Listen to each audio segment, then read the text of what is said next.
Move over, kids. All right. So it is the Saturday podcast, and wow, what a week it was. It was like crazy. There was like tons of stuff happening.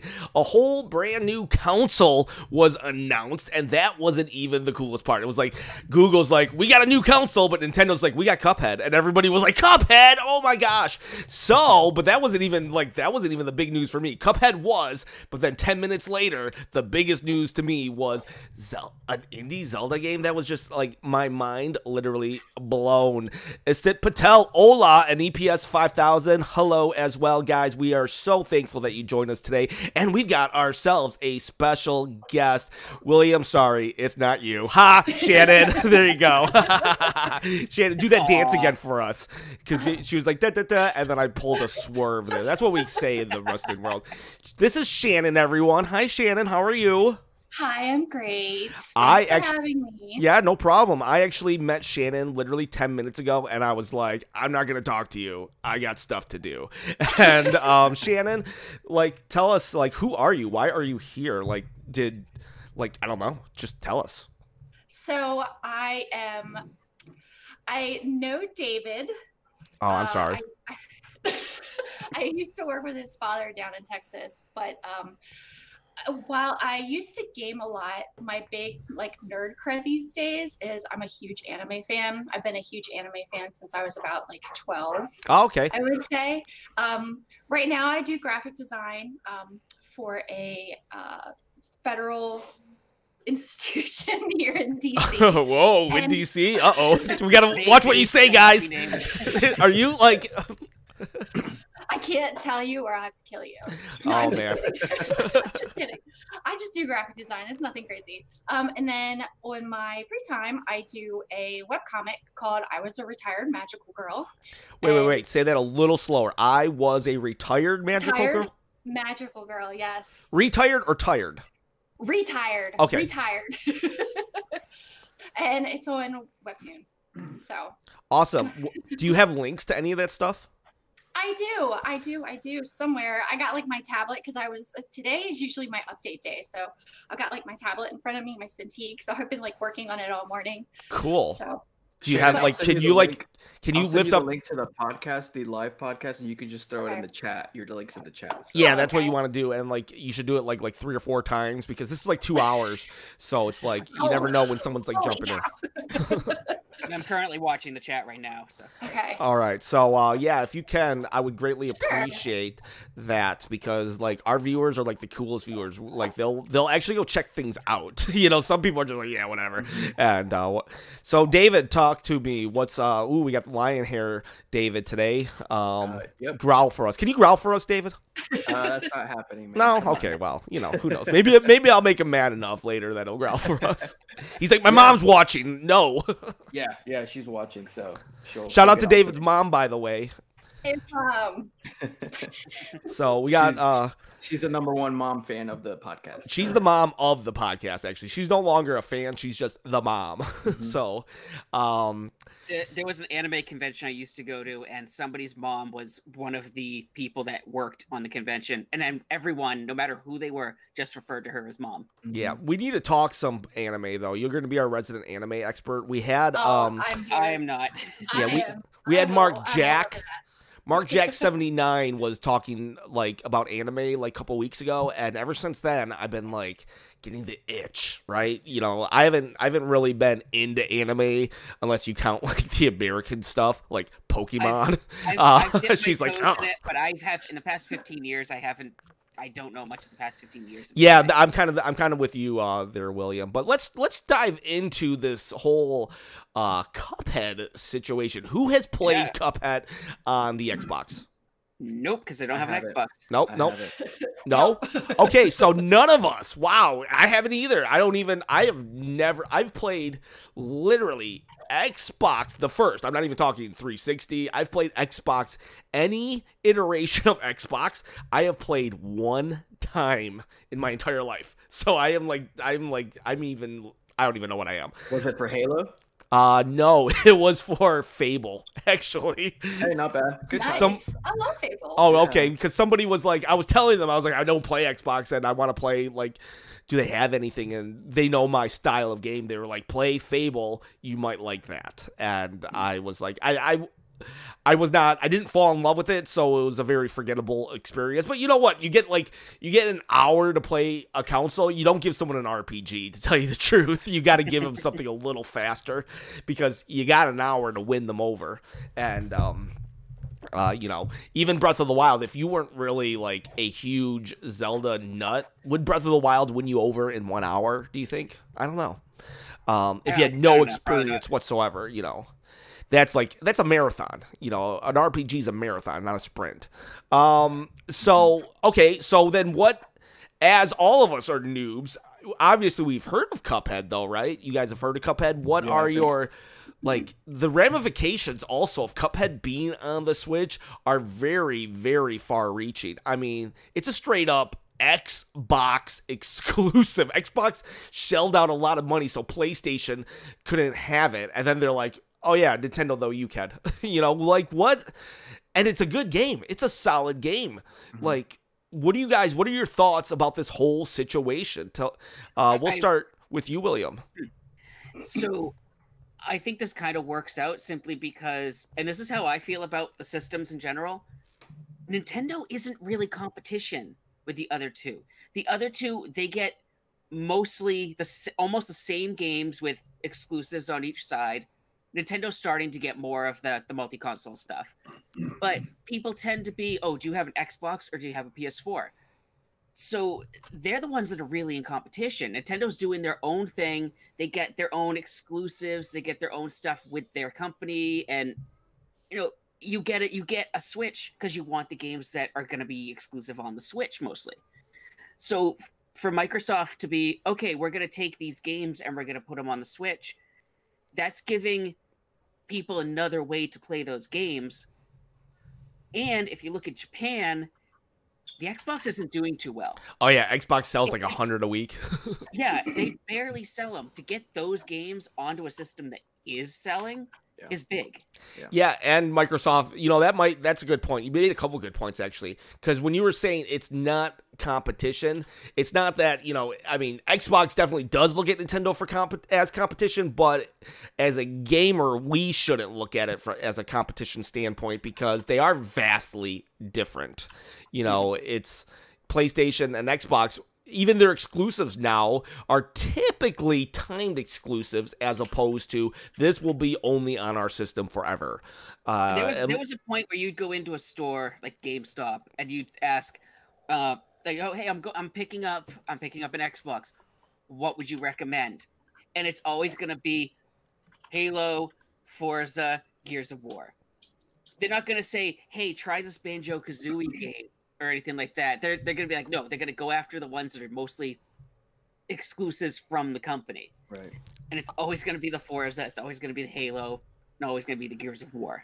I wonder if Japan is the reason that they are doing this because, like you said, I know 100 is a very low number, but that's an accurate number. I'm not like exaggerating. It's pretty accurate. Like the Nintendo and PlayStation, they sell like 10,000, 20,000. Xbox 123, like 123. I think there was a year they said the number of systems they sold was like 3,600. Social games. I don't remember which incarnation of the console it was or which year it was. Yeah. Social Games right now in the chat is asking, while still listening to the podcast, does anybody want to play Mario Kart 8? So if anybody wants to play with him, check it out. Get with him. And I'm reading the chat, everybody. I'll get to you guys. Thank you for joining us. Extra Gaming I and can't JR. Play right now because I'm currently doing the podcast. Yeah, we can't do that. Shannon, do you have any thoughts on Cuphead? So you said you're not like a huge gamer right now. Oh, my glasses. You said you're not a huge gamer right now, but are you still playing games? No, you know, I spend most of my free time working on my comic, and it's tough because I work full time, and then when I have free time, I watch anime. But the last game that I really, really played was Elder Scrolls Online. But I always wanted to check out Cuphead because I just absolutely love just how different the art looks. Yeah, you know what? Talk to me from an artistic point of view on Cuphead. You're an artist. You do a cartoon called... I was a retired magical girl. And so you do that stuff, and I'm assuming it's brilliant. What is your view, like, how, so from an artist point of view, tell me that.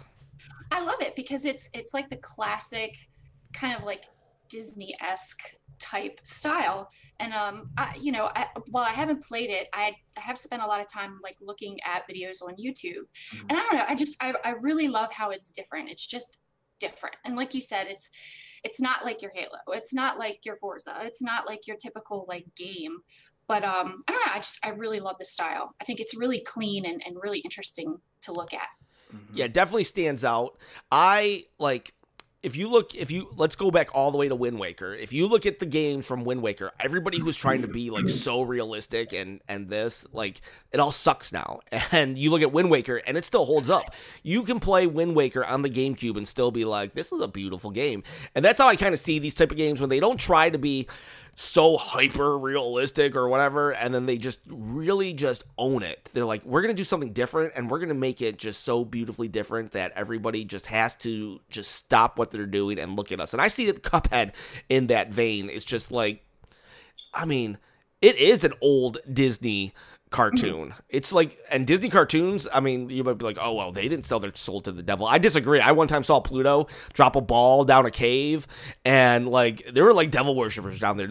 Early Disney, I'm not even joking, early Disney is weird and trippy. Isn't the genre called like Tugboat or something like that? Tugboat Willie. Yeah, that was the original. Wasn't that like the original Steamboat? Steamboat Willie. Steamboat Willie. Okay, gotcha. Yeah, and I mean, yeah, that stuff. It was a different time in American history, so there was some dicey stuff in there.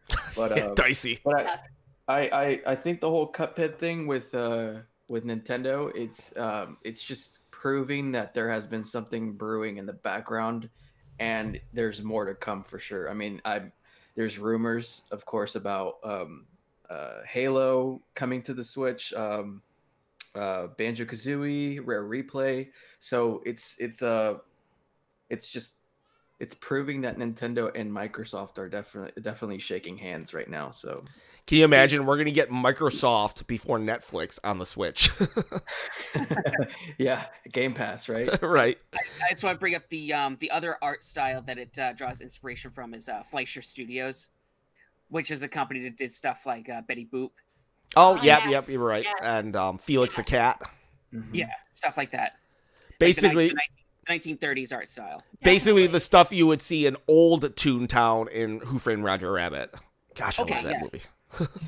Yeah, I mean, you look at the company's called Studio MDHR or something like that, and I remember when Cuphead had just come out, Microsoft was saying, you know, this is our baby. We've allocated a lot of resources to these guys, and they've actually delayed the game several times. And the fact that they said that at release, and then a year and a half later, it's coming to the Switch. I mean, that's a big deal. It is a big deal. I think there's so many things at play right now. Like, it's like the whole landscape is shifting, and Nintendo has kind of put themselves in this weird position. Do you guys know that there are certain people still buy records? Like, there are still record companies out there. Did you know that there are still like that Polaroid cameras came back, and people kind of want them again? And I have them at my work. Yeah. And then there's also there's cassette players. Like, just, I mean, granted, they're not setting the world on fire, but there is a market for people to put their music on cassettes, on albums and stuff. And I think Nintendo has positioned themselves in this kind of weird state where everything can go streaming, but there will still be a need for that physical hardware, and I think Nintendo will be the one that fills that Polaroid niche right there. Give me an 8-track. Yeah, the 8-track is the one that 8-track and beta and VHS. Although there is starting to be like people who are I remember VHS. I wish I could go back to those days. No. Yeah, I'll stick with DVDs. That's the one I'm like okay with. I will say though, you could make a banging mixtape. Making a mixtape was pretty awesome. That's the things that we remember about the cassettes, you know. Recording off the radio, waiting for them to mention the song was coming up. You hit record, and then at the end of the song, you're getting the DJ talking over it. Extra gaming first plays. You're gonna have to Wikipedia all the things we're saying. I know you're too young for this. But yeah, so I think Nintendo, because you look at what Xbox is doing, I think and then you also jump into what Google did this week. Google Stadia. Have you guys followed that at all? Has anybody talked to me? We'll start with Shannon. What did saw a head nod over there? Google Stadia. So I was kind of, I don't know, like I really haven't done a whole lot of research into it. But my biggest concern with it is like bandwidth. Like if you're streaming games, like don't most cable companies have data caps? Yeah, well, let's back it up. Can you like, if you can't, can anybody start with a bare bones? What is Google Stadia? Start from the beginning with it. Anyone? If you can, I can. I think it's kind of like an all digital streaming console that Google has just announced. Excuse me. And they have several companies on board already, and it's pretty much just like a streaming service console. Yeah, and actually that's kind of what I can encapsulate. Yeah, and it's not even really a console. So we'll get back to you in a second, Shannon. It's not even a console per se. It's just a straight up streaming service. Now they might introduce some kind of console, but that would almost be for show than anything, because what it is, it's imagine Netflix. This analogy is not going to be perfect, but you can put Netflix on every single thing. Now imagine I had Netflix on my phone. I was watching a show, and then suddenly I put it down. I turned on my laptop. I open it up, and I pick up exactly where I left off. And then I turn off my laptop. I sit down at my TV. I turn on that same show. It's exactly where I left off. Now imagine doing that with Assassin's Creed. I can play it, I pause it, I pick up something else, I'm signed in or whatever, I'm exactly there, and it's very easy. They did it with 4 different devices, and they did it live, and, you know, of course, if they weren't, like, tricking us or anything, and they said they weren't, so I believe them, it was very smooth. Now, but what Shannon was saying, a lot of it does have to do with the bandwidth, and I'll let her get to that part of it, but it's a brand new console, because this is I do the air quotes again because there's really no console needed for this. It's more you need an account, and they have publishers signing up, and it's Google. So there's another game publisher that's trying to get a console out there in like 2020, 21, I don't know, and they're trying to compete with Xbox and stuff, but you know what, that's like some unknown entity. And Intellivision has a console coming out in 2020. Right, but they're not trying to compete really with these kind of big things. They're kind of more, that's kind of like one of the classic consoles with extras. You know, it's but Google has the money. There's only a couple of people that really have the money that can sustain huge losses, because that's how Microsoft was able to really start. You know, they had just this cash surplus, and they were able to just throw so much money at it that it was almost like it couldn't fail. I mean, it could, obviously, but it would be hard to. And only a couple companies like Walmart, Amazon, and Google have that kind of, and Apple, have that kind of cash flow that could sustain something like this and start something off. So a lot of people are coming to it, and it makes sense from a publisher standpoint if you're all about, like, if you're like EA or Ubisoft. I do love Ubisoft, so I don't want to like paint them out as like so greedy, but Ubisoft, they don't like hardware because they make more money from digital. And so this is what Google Stadia is. Now, how does it affect Nintendo? Well, you know, one of the main selling points of the Nintendo Switch is you can take it anywhere. So the fact that you can take some of these games anywhere now, like Assassin's Creed Odyssey. You could play it on your phone or your this or your that. That's how I think it would really affect the Nintendo Switch, because that's where the competition lies in the mobility. But what were you saying now, Shannon, about some of your concerns about this Google Stadia? Well, I think my biggest concern, like I said, was the use of bandwidth and what is it going to pull? And I know a lot of people have data caps, and once you hit that data cap, your internet gets throttled, right? Pretty much. I don't know. I'm not like a genius when it comes to this stuff, but no, that's what happens. So what is that going to do? How is that going to affect your gameplay, especially for people, you know, that live in the middle of the country and they don't have the greatest internet in the world? What's that going to do? Like, how is that going to affect gameplay? That's absolutely right. That's like the major concern right now. A lot of people also, like William said in the chat, no physical for like giant dorks like us. No physical is a big deal. But yeah, just for a little reference here. Yeah, there's my shelf. Yeah, behind me. That's yeah. my shelf right here. So. I guess you could always buy more merchandise. But maybe Google Fiber will finally make its way to the middle portions of America. I don't know. Maybe they can bridge the gap, but I'm just kidding. I think, well, if you look at, remember we were talking about Japan's Nintendo Switch streaming for Monster Hunter World and Resident Evil 7, I think, in Japan.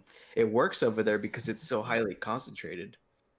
It's over a big population that's in such a small, I guess, you know, in a concentration. And I don't think that could easily translate to the US, because you've got some pockets here and there where there's, you know, big populations in small areas. But then, like Shannon said, you know, you go to Montana and then maybe your first issue, you know, is presented. Yeah, people forget how big America is. Like, Japan's not that big. Even around here, for phones, I have dead zones all around me. Yep. Oh, here too in DC. Yeah. Like I'll be, you know, just down the street, and you know, suddenly like I just don't have any service. It's weird. Mm-hmm. Yeah, and like Japan's like next level, and I'm sure it would be great in South Korea as well. South Korea has a really good infrastructure for that stuff. Yeah, those kind of countries, they're like next level internet and all about just being plugged in, right? They're going to be the ones that get chips planted in their head first, and they're going to line up for that stuff because it's like they want it, all right? And they will be walking internets.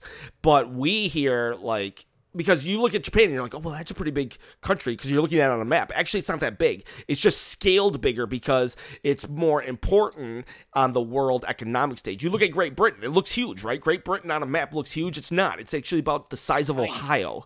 And it just looks big because of its prominent place in history. And, you know, most of the map makers originally came from England. So they just, like, make us bigger. And Africa is vastly small when you compare it to its actual size compared to other places in the world. There's your geography lesson for you people. Africa's way larger in real life than on the map. So you try to get it to Montana or Kentucky, you know, you're not like, you're gonna like even East Texas. East Texas is a whole nother Texas, right? You know, yeah. I'm like right outside of Houston, and I would have problems. You know, yeah. For example, my cousin lives in Terrell, which is a good hour with light traffic, and I got him into Smash. You met him, Ken. He was the second cousin that came on board. But oh yeah.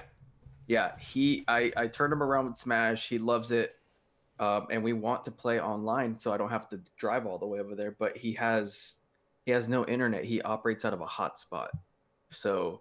And it's very laggy. So, I will say this: I've jumped on the bandwagon that Nintendo has to get servers. By the way, yeah, even Maine has their night and day areas where you get southern Maine, which is your most populated area of the state, and then you get up into northern Maine and into the area that they call the county, which is just, you know, kind of like the South, the equivalent of the South in up in Maine. Yeah. I want to go there now. That sounded like cool. I want to see southern No, Maine. man, it sounds like Far Cry 5 stuff. I don't Right. I don't want to go there. I don't think it's as bad as Far Cry 5. EPS 5000 asked a request to see the dog, Shannon. So next time the dog comes in. Duncan. Yeah, Duncan. And we have a viewer. Oh, Duncan. Hey, Duncan. Here's Duncan. Duncan. Duncan. Ark. The world runs on Duncan. I keep having to mute the mic because he's like going a little nuts. You can kind of see him like he was over here playing in the background. Yeah, we saw your hubby like giving him a treat or something. Your husband can come on too if he has anything to say. Just like shout out to him. Like we welcome all. Like. Well, actually, something about my husband that like not a lot of people know. He's actually a former professional Counter-Strike player. Oh, really? Yeah. So he helped start. Why are we talking to you then? Get him on. No, I'm joking. An old roommate of mine played a lot of Counter-Strike. What is Counter-Strike? I actually don't know, but I mean, when you say professional, something like that, I'm like, oh, professional gamer. So, like, what is Counter-Strike? Well, shoot, I never really played Counter-Strike. It's a first-person shooter like Call of Duty, but it's been around a little bit longer. I'm doing a terrible job of explaining it, but it's got a huge competitive scene. Very big. And I think the current game right now is Counter-Strike Global Assault. Is that what it's? Global Assault, Counter-Strike. What is it? What? Counter-Strike. What's the latest one? Counter-Strike. Global Offensive. Okay. Close. How do you go from like professional gamer to retired professional gamer? Like, why did he quit? Well, he quit mostly because, he was spending so much time practicing and doing it, and it just stopped being fun for him. So I think it was 2006.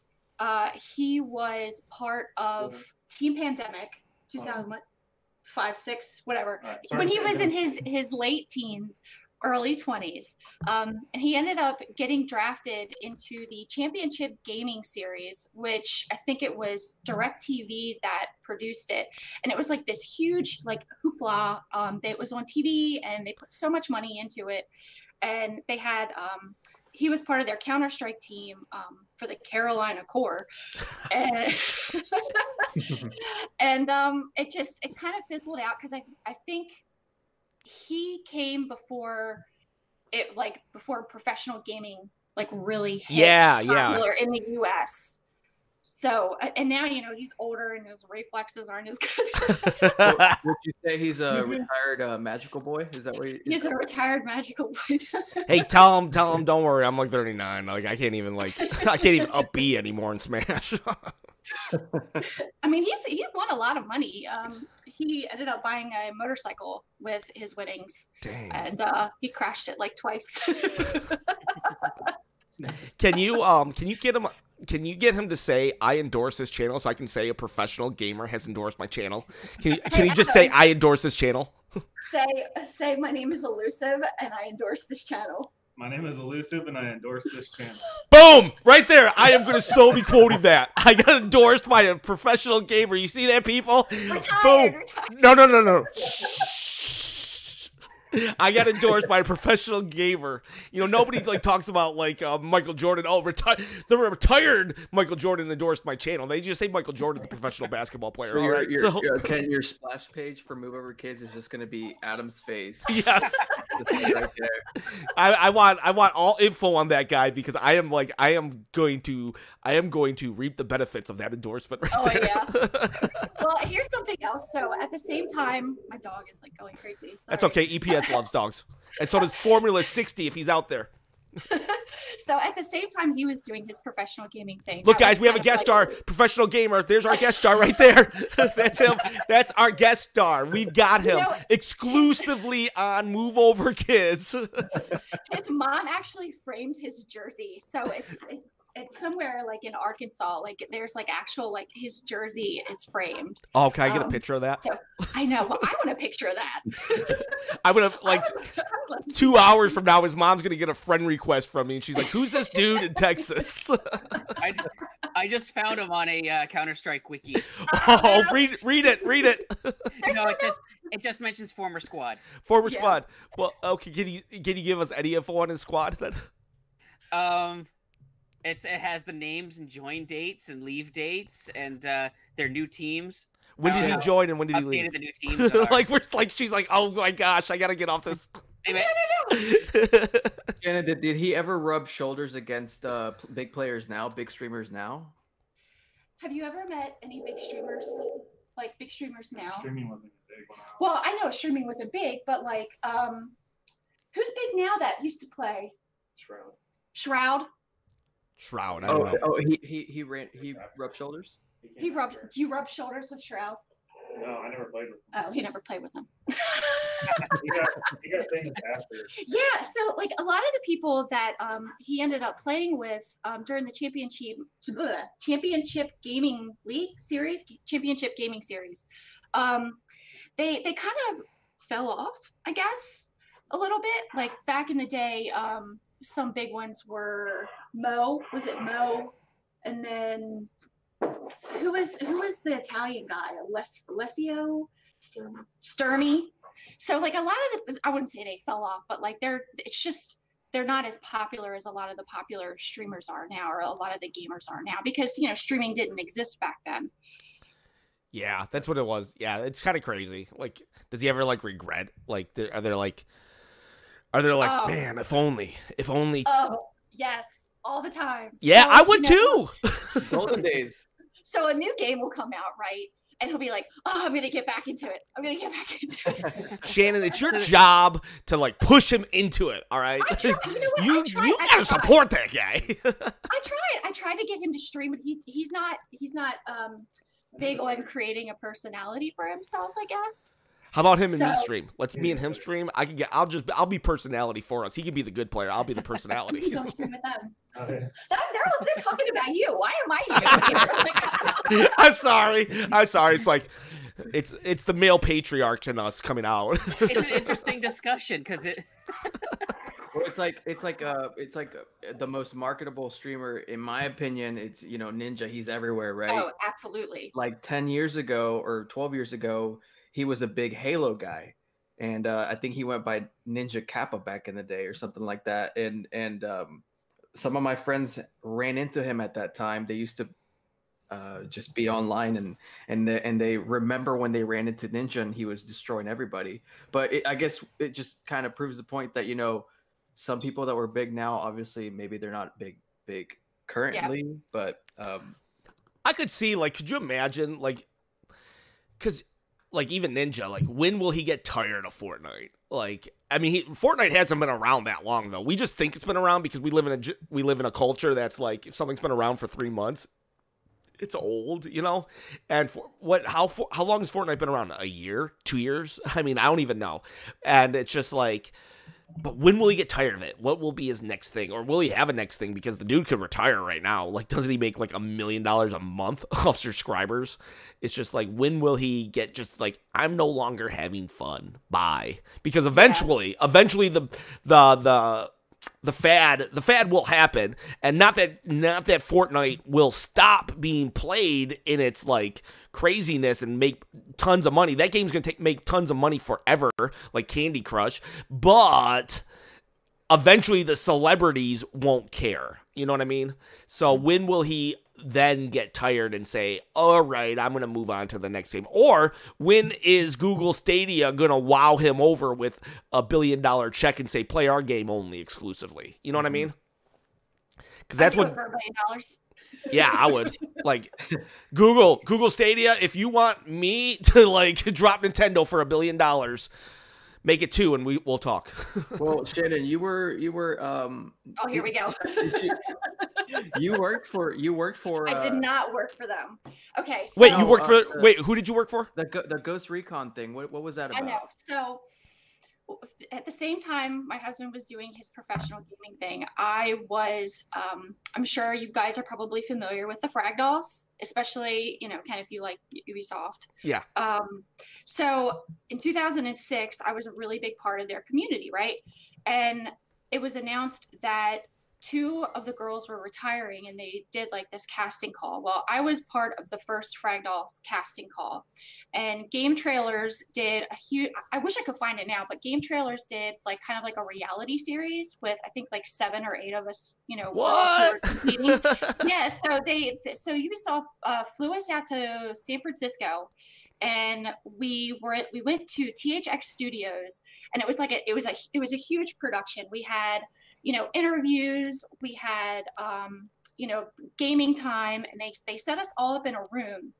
So there's like, I think like, yeah, they had like eight of us girls sitting in this room, and we were all competing with each other.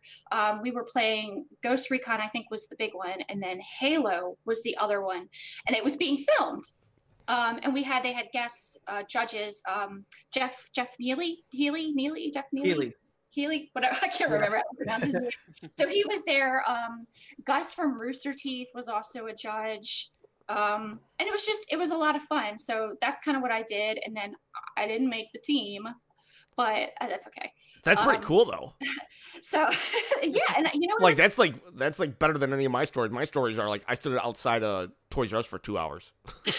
Well, you know, the Frag Dolls to get a toy. They used to get like such a bad rep in the gaming community because everybody thought that they were, you know, like booth babes or something, right? Yeah, they were glorified booth babes. But, you know, having spent time around these girls and having, you know, really awesome conversations and spending a lot of time with them, it was legit. They were all legit. They really loved games. They wanted to do this. And it was a way to pull female gamers into, I guess, the community, because back then it wasn't, you know, it wasn't as popular for women to play, you know, games like Ghost Recon or Rainbow Six and Halo. So it was a lot of fun. I still keep in touch with a lot of the girls. Yeah. But are any of them like I don't know, like elite booth babes or now or anything like that? No, actually, a lot of the girls, a lot of the retired Frag Dolls, a lot of them are in the gaming industry now. There's a couple of girls, I believe, that are at Twitch. One of the girls is at Rooster Teeth. And then the girl that actually helped start the Frag Dolls, she's got like a PhD in something, but she goes around and does a lot of speeches for like the gaming industry, basically. So it was kind of a pathway. The Frag Dolls were a pathway for a lot of the women to continue in, you know, their path into the gaming industry, and a lot of the girls are really successful. Yeah. Oh, a big one was Melanie Mack. She's a big like female streamer. She doesn't do it as much anymore, but she's pretty popular. She got pretty popular. Yeah, well, feel free to throw my channel at them. I am not below or above cheap endorsements or whatever. And I'll say this, you know, I do feel that, you know, if a girl is like, a lot of times, if you know, I don't know. I'll just say this. If I was better looking, I would definitely leverage it to my advantage, especially with something I love. Here's an article from March 1st of this year, Rise and Fall of the Frag Dolls. Yes. Yeah, from Kotaku. Yes. Yeah. Yeah. Are you in that, Shannon? I'm not in that. I think I got commented on it or something, but like one of the links actually takes you to one of my pictures. Don't click on it. Whatever you do. I found it, but I'm not linking it. Oh, I want the link. With the short hair. Oh my gosh. Yeah, the short hair. I like the Oh no. You can't tell William anything. William is like, just link it. I don't care. William is our data I'm Google ninja. searching as we go through stuff. Shannon, speaking of links, I sent you the link for the chat so you can throw you can plug yourself in there. Because I didn't want to like open up YouTube and like have like the whole thing like start blasting through my computer. Yeah, but just so the guys can click on your stuff. But Yeah, you definitely. I want to click here on this stuff too. There we go. Oh no, hang on. Okay, there we go. She's like, what did I send? Wrong link. Okay, so All right. Well, wow. We got like, can you say you endorse this channel? Because I'll like okay. I endorse this channel. Yes, there you go. That's like celebrity endorsements. I'm gonna take like every endorsement I can get. I am so far from a celebrity. So far, we have Lunchables, right, Ken? Yeah, We Lunchables have, is we have a Husky channel. yeah, Husky channel. Yeah. Shout out to Formula 60. I'm gonna throw this link up on my Twitter. I don't have a lot of followers. Oh, put your webtoons, Shannon, because that's good stuff. That's good stuff. Never worry about how many followers or whatever you have, because you know what? Everybody starts at zero. Everybody starts at zero. This is true. So, all right. Well, let's move on a little. Let's talk. I guess there was LABO VR did a demonstration, and surprise, surprise, some people are eating their words. I guess some people who are very critical, Nintendo invited to check it out, and they were like, not bad, not bad. Probably a combination of people lowering their expectations because it is LABO. But anybody have anything they want to say on Nintendo LABO VR? Anything? Anyone? Where's my Virtual Boy games? Your Virtual Boy games, yeah, that would be so cool to have Virtual Boy games in. I still think that when the 3DS came out, they should have redone versions of some of those Virtual Boy games, and then as an unlockable, you get the Virtual Boy version. Yeah, that would be sweet. Yeah. And Nintendo's done stuff like that with the Game & Watch series, because I'm playing Game & Watch Gallery 4 on the Wii U. Zelda in it, yeah. Yeah, because I'm trying to unlock Zelda, actually. And what they did was, you have all of the actual Game & Watch games, but then they have a modern version. So, like what you were saying, if they had done a modern version and then just did the actual original, that would be cool. Do a remake of Teleroboxer, and then as a bonus you throw in the Virtual Boy version. Yeah, and Wario Land seems to be a given. It's like a name character. It's like there was Mario Tennis, but the only like real franchise that made it over was Wario. What about you, David? And Bomberman too. There was the Bomberman puzzle game. Oh yeah, you're right. My apologies. David, any thoughts on this whole VR situation? Well, just a little Easter egg. In Smash Brothers, if you play as Rob, one of his skins now is reminiscent of the Virtual Boy. Is it? Yeah. I did not know that. They included it in there. It's black and red. So I still think they should have done an Atomic Purple. Oh my goodness, that would be awesome. That'd be perfect. Yeah, for the N64 era. Because he's got the Famicom skin. He's got the Super Nintendo skin. And then he's... was it NES? He's got his, in the US, his default color is the colors he was for the NES. NES, okay, sorry. In Japan, his default color is the Famicom. For Gyromite, right? For the Famicom in general, the Rob in Japan had a completely different color scheme. But the game he was associated with is Gyromite, correct? Oh, there's like two games. Yeah. Okay. And then the Virtual Boy skin, and then there's a couple other just random colors. But what was the original question, Ken? I'm sorry. Just what are your thoughts on Nintendo VR, especially after yesterday or a couple days ago, when people are actually kind of saying like it's not as bad. Now it comes with a bunch of mini games, kind of like the Variety Kit had mini games. These are not games that are going to set the world on fire, but it's still, something. It gives me an excuse to. That sounds harsh, actually, but it gives me a reason to come back to LABO, because it was a year ago when I was playing with my LABO kit, and now I'm gonna get the VR kit to see what it's all about. Man, it looks fun. So, it doesn't take a lot to sell me, especially when it comes to Nintendo. I'm a big sucker for that. I don't feel like I have to justify something like this. To me, it just looks like fun, and obviously.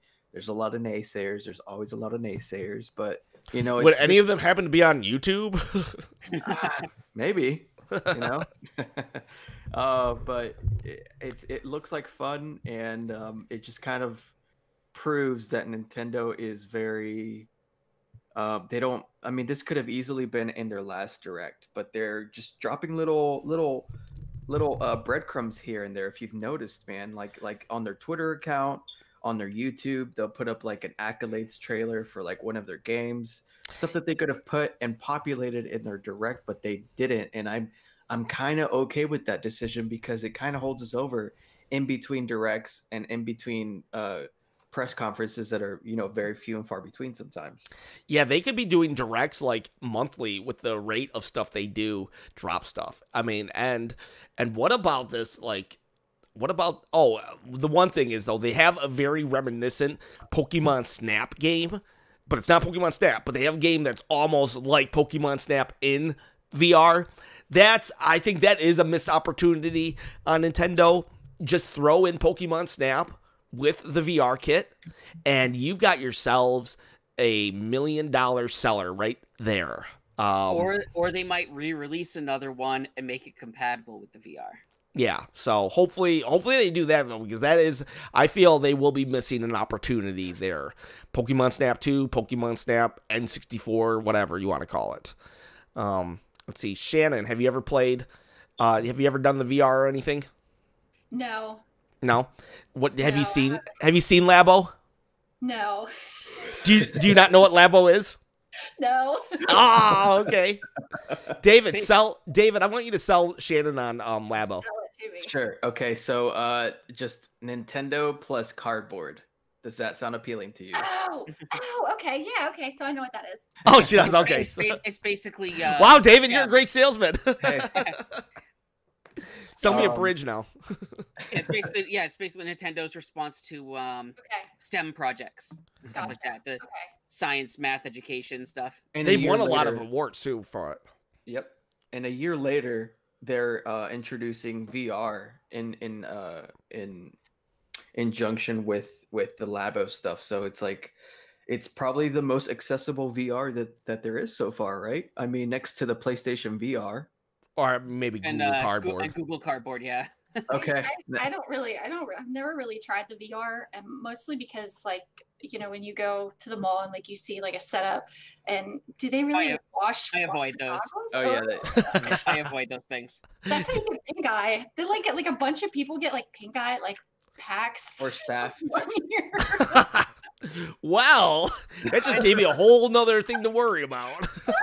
when they were demoing the Sony VR in Best Buys, they were making sure to wash those things before each person tried it. This is how we get the zombie apocalypse, people. VR in malls. His PAX trip as we speak. I typically don't try any of that stuff at conventions. Yeah, I avoid those. There's actually there's a gaming convention here in DC called MagFest. And I usually try to go every year. And so they have like this big hall where they bring in a bunch of the old arcade games, and I avoid it. A friend of mine's one of the ones that brings the arcade games in. Okay. He brings his own collection. I think he's the one that runs that section. Oh my gosh, I am so sorry for how like bad these arcade like boxes and stuff get like beat up. And I like after like the first day, I don't touch any of that stuff because I know those people don't like wash their hands. Those like, people. Hey, they're my people too. But I just try to avoid like, you know, I have like my hands. It's okay. Smash players get the worst rap about hygiene. So and I love watching the competitive scene, but there's a lot of memes out there where whenever they'll just like on Twitter they'll just throw a picture of like a soap bar, you know, because the running joke is that, you know, Smash players don't shower or something like that. So it's okay. It's okay. I do have signs up. They have signs up at MagFest that basically say, wash your hands, take showers. You guys are adults. Wash your hands. A couple people in, because in a few weeks, I'm going to a big Star Wars convention. And there's somebody claiming, I'm going to go and I'm not going to bother to wash because I'm protesting and this and that. I'm like, dude, take a shower. You're not protesting, dude. You're just lazy. And you want to protest, make a sign. Oh, that's funny. Anime conventions are just as bad, though. I will say that. I've never been to one, and I really want to. I think you know about Acon here, right? I do. I know about Acon. And I've always wanted to go since I was a kid. Sure. I know. Cosplay, Cosplay is what? Just a Neanderthal, you know, with crazy hair. David, you could do so much with that hair. You could cosplay. know. Like Like, be Raditz from Dragon Ball. If you guys are familiar with Raditz. no. He's Goku's long-haired brother. Okay? So Ken, you've watched Pokemon and Yes. like Dragon Ball, right? Not so much Dragon Ball. Dragon Ball. Ken, what am I gonna? I know that's like the thing on my nerd card that I haven't And, punched and out. even Shannon's not really into like the really like testosterone-driven anime. Well, okay. Well, I will have to. Why say not, that. David? Because she's a woman. Look. Yeah. This is Shannon's words. I was like, hey Shannon, do you watch X anime, Y anime? And she's like, no, I'm more into like Fruits Basket. And I was like, okay. Man, I gotta watch this Fruit Basket. We keep talking about Fruit Basket. I like Fruits Basket. There's I nothing. never watched Fruits Basket. Okay, well, I know your words were like, I'm into girly stuff or something like that. So That was a couple years ago. Like, David's now- mom, hi. my mom's in the she's watching now. I could go out to the living room and get my copies of Ray Earth. Oh my god, I love Ray Earth. What's Rain I Earth? like Or her. what did you call? Magic Knight Ray Earth is an older anime that started off as a manga by this company called Clanton. It's this all-female kind of like manga artist, and they made a really cool story. It's basically about like these three girls that get whisked away into a magical fantasy land, and they have to fight evil, and they get in giant robots, and they fight, and it's awesome. That happened to me once, actually. It's like the plot of every anime ever. Hey, do you get mad when people call it manga? Is that like a pet peeve? No, because when I was growing up, when I was like younger and I was first discovering it, I would call it manga, and I still to this day call it anime. And everybody's like, it's anime, it's anime. I'm like, look, I have Anime. I'm gonna start doing that. anime. From now on, if you do not pronounce it anime on this channel, It's Get out! It's like when people call that one car the Jaguar. Jaguar. It's not a Jaguar, it's a Jaguar. No, I don't get mad about I, stuff like it's like, that. no, I drive a Fjord Focus. Shove it. Okay. one of our the missing person in the podcast today. He, by the way, we didn't mention Devin is gone. He's like, I don't know, he got mandated to work or something. He gets mad when people call it Mario, Mario and Luigi. So I was wondering, manga, I manga, have a thing anime. with, the October 31st. What? October 31st. October 31st? How do you pronounce that holiday? Halloween? Halloween. Okay, I've heard people say call it Halloween, not Halloween, but Halloween. Halloween. They put it on. They put the emphasis on the Syllable. or Thanksgiving, not Thanksgiving. Thanksgiving. Am I saying that? How am I saying Everything. It's no, you're probably no. It's like changing where the stress is on it. I'm like, ooh, that doesn't sound right. Are like people that I know people that say Vegas instead of Las Vegas Vegas. Yeah. Vegas. or Vegas. vague instead of vague. I don't know. I was saying something weird a while ago. What It's was like it? Nevada and Nevada. So Say this Nevada, is you pronounce it wrong. this isn't pronounced. It's not a pronunciation wrong, but I say it. I identify it weird.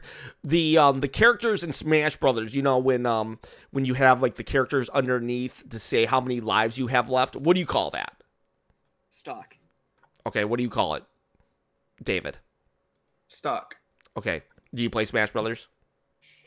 Me? Yeah. No, I haven't in a long time. Okay. Well, I call it guys. I'm like, I have 3 guys left, and That's Paradox. What? I said that's fair. Yeah, well, Paradox was like, why do you call it guys and not stock? And I was like, I don't know. Our like, lives. like, what happened in my life that made me call it guys? Somebody must have introduced it to me, right? And I'm It like, might be a Michigan thing, man. I don't know. maybe. I said that. I was like, because we call things pop and okay, so instead of soda. okay, what do you call the? This sounds weird. What do you call the show women in that dress a certain way? That starts with the B. What do you call that? I want to hear the way you pronounce Oh wait, it. hold on. Let me. Burlesque. The, Yes, Burlesque? but I wanted Burlesque. Ken to like Oh. say it because okay, you know what I'm talking about now, Ken, right? Yeah. Because I had a friend from Michigan and she would say, I went to go see the Burleys this weekend. Is that a Oh thing? no, I wouldn't have called it Burleys. Okay, I don't wonder know if that was a if that's Michigan just thing. kind of like here we have, I don't know if it's all over the country, the Cumberland Farms. It's like Wawa. What? It's a little convenience store type place. Wawa is like over in like Pennsylvania and stuff like that.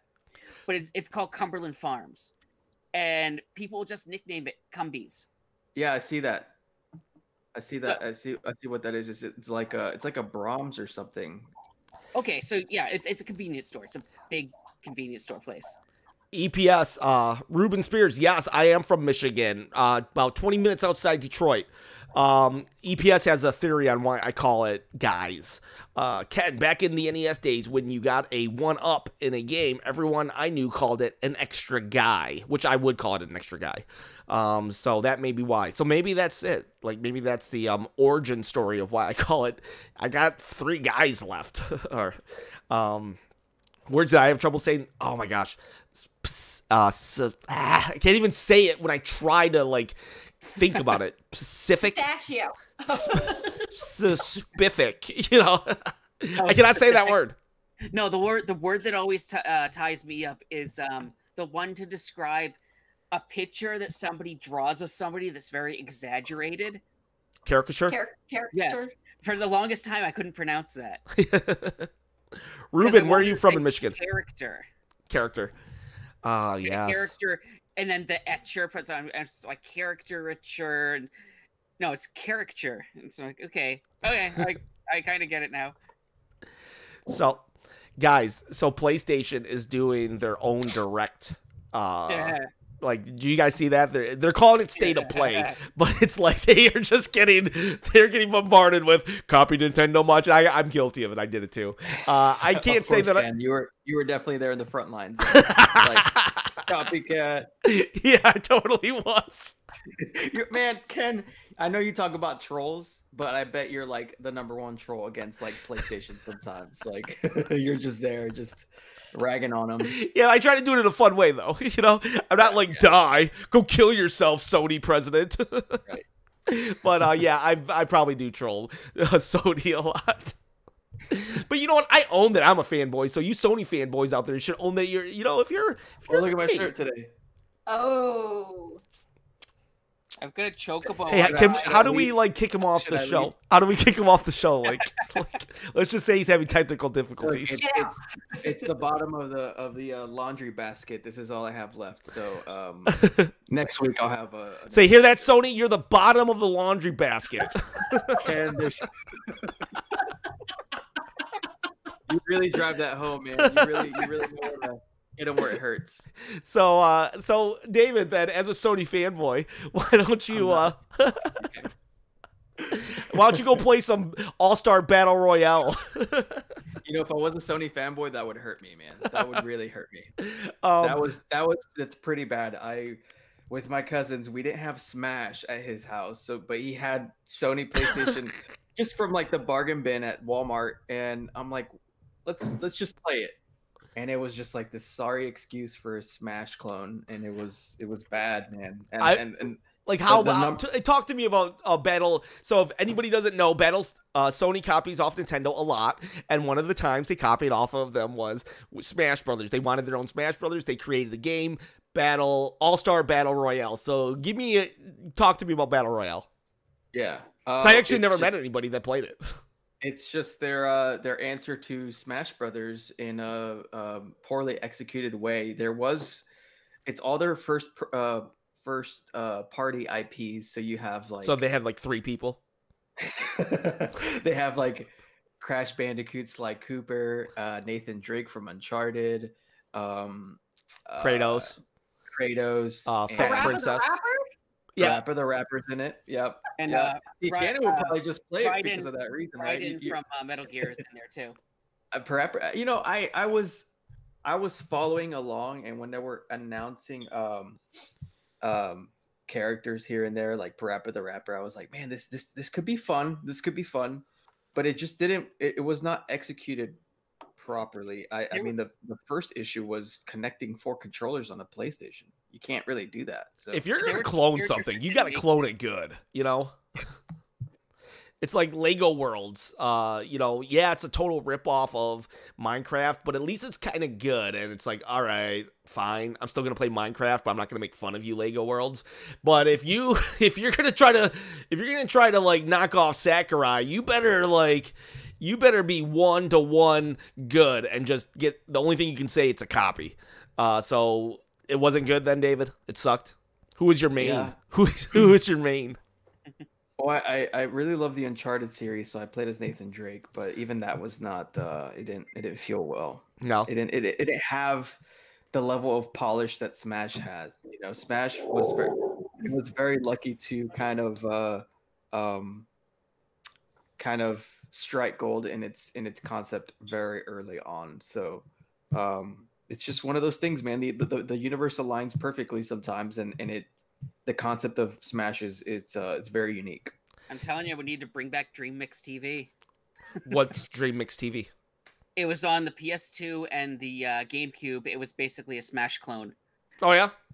Yeah. So you had Snake from Metal Gear versus Master Higgins versus Optimus Prime. Really? Huh. Yeah. I did not know that. Hudson Soft, Konami characters, and whatever the company over in Japan is that owns Transformers. And there's like this one doll over there that, yeah, it's an interesting game. A doll. Yeah, there's some sort of it's a famous doll in Japan that I don't think really got famous over here.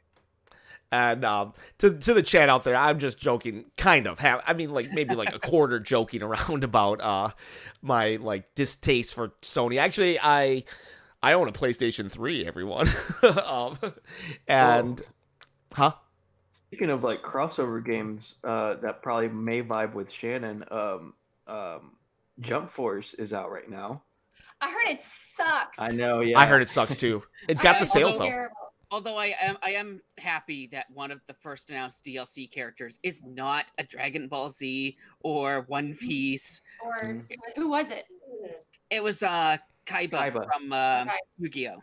Yeah, Okay. yeah. Do you think they can fix it, or do you think it's a lost cause?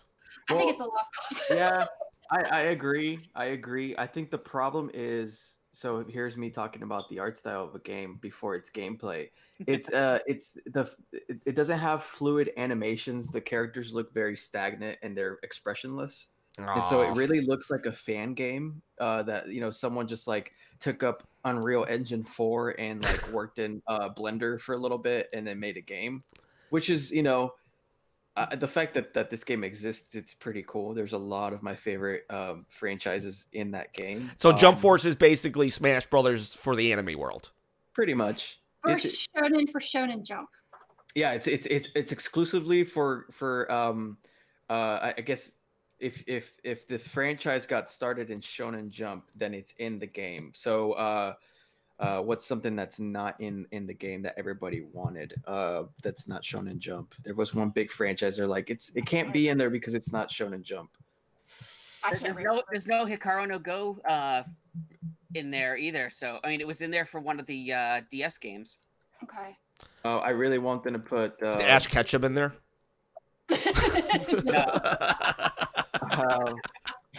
Sure. No, That'd be pretty sweet though. Give me Misty any day. There was a wrestling anime that was really popular here in the States. Muscle Man? Ultimate Muscle.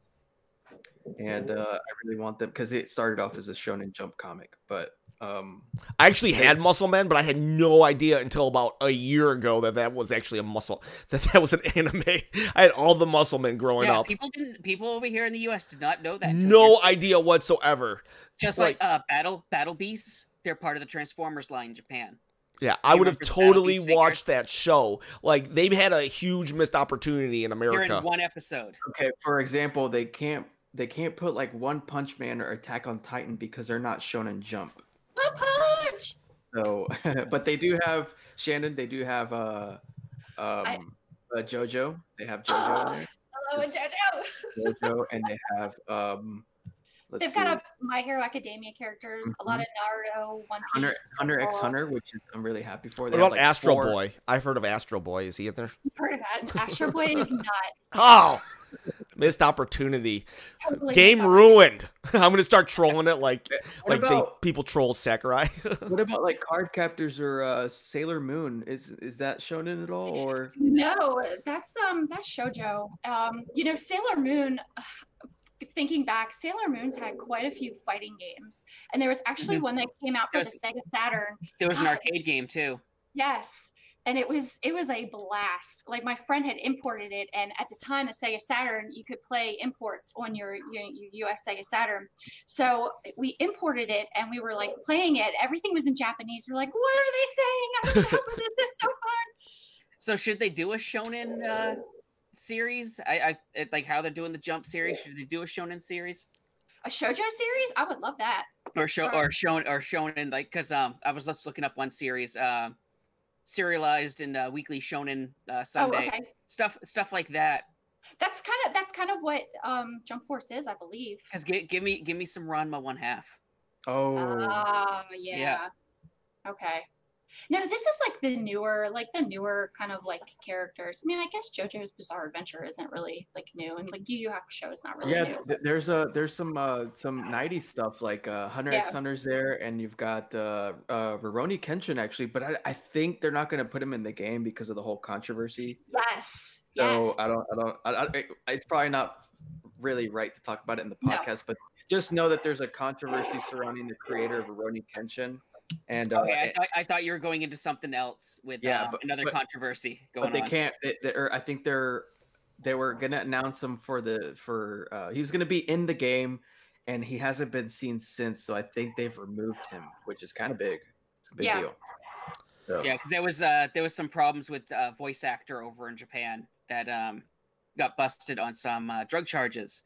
So they're actually gonna patch Kingdom Hearts 3. They're gonna take his voice out of the game because he voiced one of the characters. Oh, you're talking about the voice. You're talking about there's a voice of Olaf in Japan. Yeah, he's also the main antagonist in that new Sony game called it's like a detective type of game. And the game's finished, but I guess they can't release it or don't want to release it because it just happened as soon as they could release it over here with another voice actor, but oh man, it's his mocap. The thing is that it's his mocap, so it is the guy's face. Okay, so that would be a little dicey. You guys made me remember something. First, I want to talk about Kingdom Hearts. You guys you brought it up, and I was like, oh yeah, I want to talk about that. I wanted to talk about Kingdom Hearts for 3 weeks now.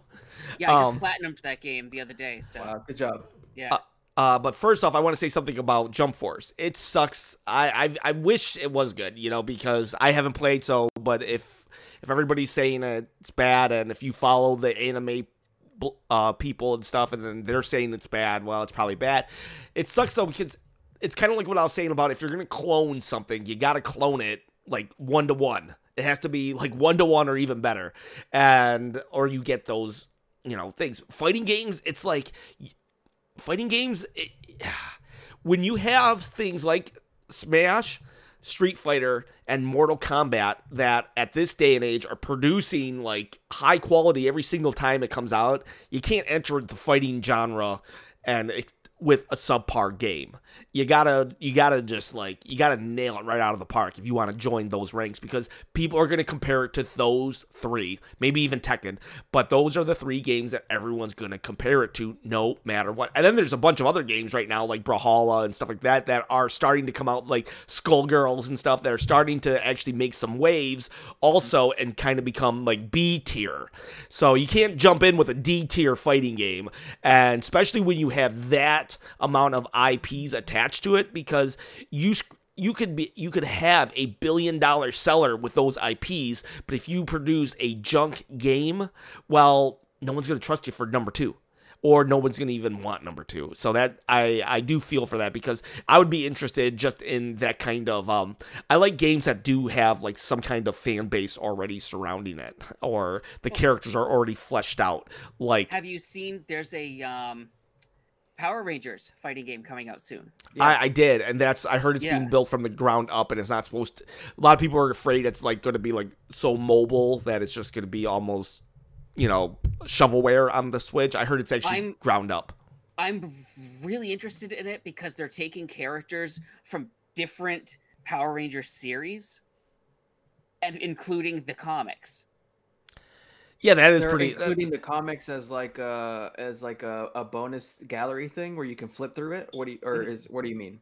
Well, the one of the villains is the villain from the comics, which is an alternate dimension evil version of Tommy. So casual fans, they may not be familiar with it, right? Something like there'll be some characters in there they won't be familiar with. They'll know who the Black Ranger is, but they won't know this incarnation of him. Okay, yeah, because I was a casual fan when I was like 4 or 5 years old. I just whatever was on TV with Power Rangers, I was really into, but I never really delved deep into it. So I gotta say, I'm impressed that Power Rangers is like really like it has a nostalgia button on people, because like I watched it. It was like the show that came on right before middle school, so I watched it. And even then I knew it was like cheesy and lame, but I still watched it, right? And now, 20 years later, people still talk about Power Rangers. I'm like, really? Like, no one's still talking about Barney, but it's like we're still talking about. Well, cool fact is Barney's filmed here in Dallas, or was filmed here in Dallas, and there were some notable people on there that are now really big. Like Pee Wee Herman's Playhouse has like Lawrence Fisher and all these like really cool people. No, but what was I saying about Power Rangers? Yeah, a lot of iterations. I mean, it's survived, and it's also kind of morbid, but it's got like a curse too. There's been like 13 people that have been within the Power Rangers, involved with Power Rangers, that have like tragically died. So the only one I know is the Yellow Ranger. Yeah, but apparently there's like 12 other people that have also died, so I'm not sure. But so I'm looking at the list of characters. The Red Power Ranger in it is the classic Mighty Morphin Jason version. Let's see if I can remember them. There's Jason, Trinity, Zach, Trini. Yeah. Oh, is it Trinity? I thought it was Trinity. Trini, like Trinidad, but okay. Kimberly. Oh, who's the Blue Ranger? Who's the blue one? Billy. Was Billy. Yes. There's no Blue Ranger on the list currently for the game, so they're probably adding more characters. What about White and Green? White and Green, that was Tommy. Yeah, so the Green Ranger in the game is Tommy. The Ranger, there is a White Ranger for the game. Let me find him. It's Cat from Space Patrol Delta. Space Patrol. See, that's I only watched the one with the first iteration that came out. Yeah. Me too. but that's the version they put in there, and they got the Magda Defender from Lost Galaxy. I'll tell you what, I remember when those toys were for sale. Like I told you, I was like middle school, right? But even then, I was more of a scalper in middle school than I am today. I collected comic books and stuff, and I knew when comic books would go up in price, so I just applied the same logic to toys. And the Power Rangers were like a really hot one Christmas, and so I bought like a ton of them and sold them on like I just sold them on for like a ton of money. I bought like a Red Ranger and all this stuff, and then I found one years later. I was like, oh, I forgot to sell this one, and then I was able to sell that too for like a ton of money. It was kind of crazy. But I want to talk about Kingdom Hearts before I forget. Why isn't anybody talking about Kingdom Hearts? That's what I'm like want to know. It's like 10 years people waited for Kingdom Hearts 3. 15 years. I bought a PlayStation 3 to play Kingdom Hearts 3. We wanted Kingdom Hearts 3. Everybody wanted Kingdom Hearts 3. Why are we talking about Cuphead? Why are we still talking about Smash Brothers? Why isn't anybody talking about... I have not played Kingdom Hearts 3. Why is it such a forgettable game? Some people are just very confused with the story. Well, just to put it in perspective, my coworker is a huge Kingdom Hearts fan, and has been waiting, obviously, a decade. And I asked him the other day, I was like, hey, man, did you beat Kingdom Hearts? And he's like, dude, I just completely forgot about it. He said, I was like, whoa, really? I mean, this guy's like a diehard fan, and I guess he just got distracted with something that's more accessible, something you can kind of just jump in and out. That was supposed to be like a system seller. It was supposed to be a game of the generation. And who knows, it'll probably still get the nod for game of the year. But why, like, how has this fallen off the radar? Mario Odyssey, when that came out, it was like, oh my gosh, and everybody talked about it forever. People still play it. Yeah, and it's Zelda Breath of the beautiful Wild game. changed the whole landscape. Why isn't, like, what is going on with Kingdom Hearts 3? Why is it so forgettable? And mostly because people just, if you're gonna play it, you kind of have to know what the story is with the characters, and people that don't really know the Kingdom Hearts series are not gonna get it. You have to play the other ones, or at least watch like an hour-long video explaining the story of all the other games to get some of the stuff that's going on in this one. So I think that might be part of the issue. David, any thoughts? Shannon, also you, but I'm assuming you haven't played. I think that it was. I haven't played either. I just want to know like what happened because I was excited. I was like, man, I wish I had a PlayStation for this. Soon I'll be saying that about Xbox. If they're gonna be so chummy with Nintendo, I might start saying I wish I had an Xbox. But I wish I had a PlayStation to play Kingdom Hearts 3. But now I'm just like, is it even really like that good of a game? And Yeah. I think that the gap between the last one, the last main iteration, and the one that just came out, I think the gap was too big, and so I think it, casual fans maybe weren't, casual gamers weren't sold on it because, like William said, that they weren't attached to the franchise or the story. And the people that are buying into it, it's probably just the people that the last game they ever really played was Kingdom Hearts 2. I was at the bar like a month before it released, and with the bartender, I just overheard her talking to one of the customers, and she was like, "Hey, have you checked out that Kingdom Hearts 3 game that's coming out? I'm so excited. I've been waiting 10 years for it." So I think that it's just like it's a case of casual fan versus hardcore fan. So it's just weird to be like with so much hype or built around it that it's just like eh. Now there was a leak a month before, so maybe that's what the publishers are going to kind of say, but I don't think it was that leak that really killed it. It just seems like it didn't have the traction. Ironically, if they had put it on a Nintendo system, I bet it would still be like being talked about and sold more, because I think the Nintendo fan base is the nostalgia fan base, while the PlayStation and the Xbox isn't so much. Granted, there's a lot of crossover between I own 2 systems or even 3 systems, but I don't know. It's just weird. I mean, think about Luigi's Mansion. When Luigi's Mansion 2 got announced, people went crazy. And there was a long gap in between Luigi's Mansion 1 and 2, and Luigi is definitely, while Mario is up there with Mickey Mouse, Luigi is not up there with the Disney, some of the beloved Disney characters, you know what I'm saying? And like, or even right now, think about Earthbound. What if we got an Earthbound announced? The internet would shut People down. would go crazy. And yet Kingdom Hearts 3 is just like, okay, yeah, that was fun. That was fun. I just don't understand. I just like, what happened?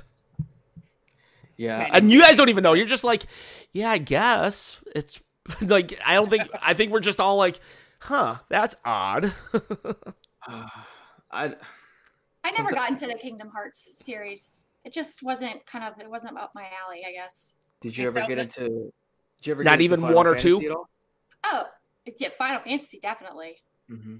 It's out in the car, but I do have my own Keyblade. EPS. Which one, Shannon? Which one were you really into? So it was my first introduction to Final Fantasy was obviously Final Fantasy 7, and that was what, 96, 97? Yeah. So I can't wait to play for the first time. I have yet to play it. Seriously? I know. Look at that. Look at that. I get that look a lot. Yep. Especially because of how I am.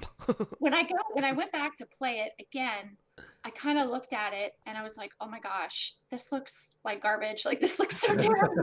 I know. Don't hate me, but I do the same with Ocarina of Time. I'm just, at the time it was something amazing and I had the best graphics, and I don't know, that was kind of my introduction, but actually my favorite one was Final Fantasy 8. That was and that one's. We'll never play it. I'll never play that one.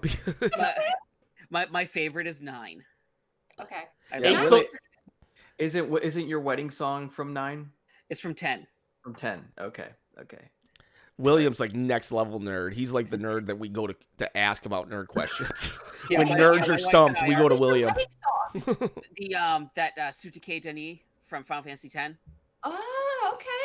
It's a really beautiful song. It's really, I had people tell me, well, how come you didn't do Eyes on Me from 8? I'm like, because it's not a story about two people getting together. It's about somebody losing someone.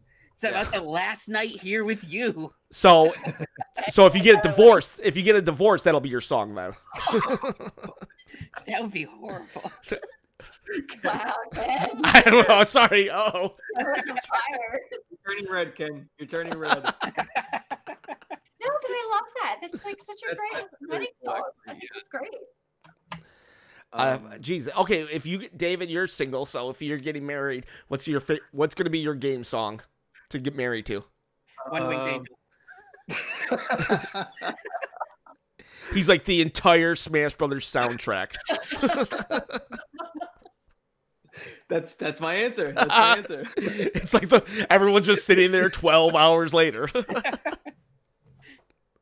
Now, Ken, considering my love for the Mega Man series, there is a track somebody made called Dr. Wily's Wedding, and it's this like it's like this flowery, fluttery version of the Wily Castle stage from Mega Man 2. Oh, nice. I want to hear that.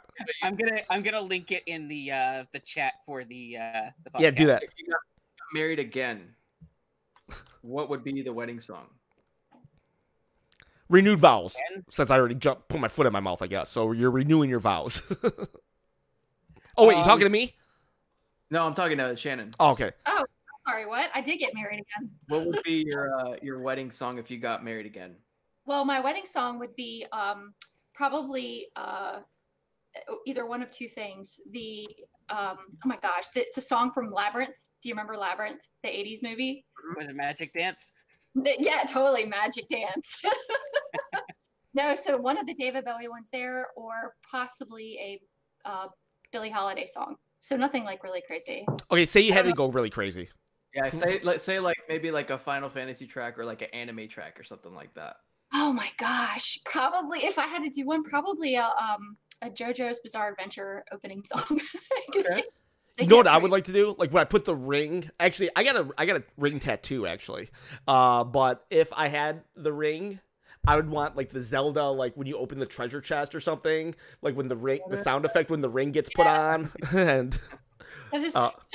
and like when you open the case, it's like no, that's when it's like do do do do do do do. You know, I'd make a whole spectacle of it now, and I'd put it on YouTube for 1 million views, and my wife would be like, "We're getting married." Like, yeah, she would. She's so nice, though. She'd go with it. And but you never answered the question. What's your wedding song? Can't be a whole soundtrack. Oh man.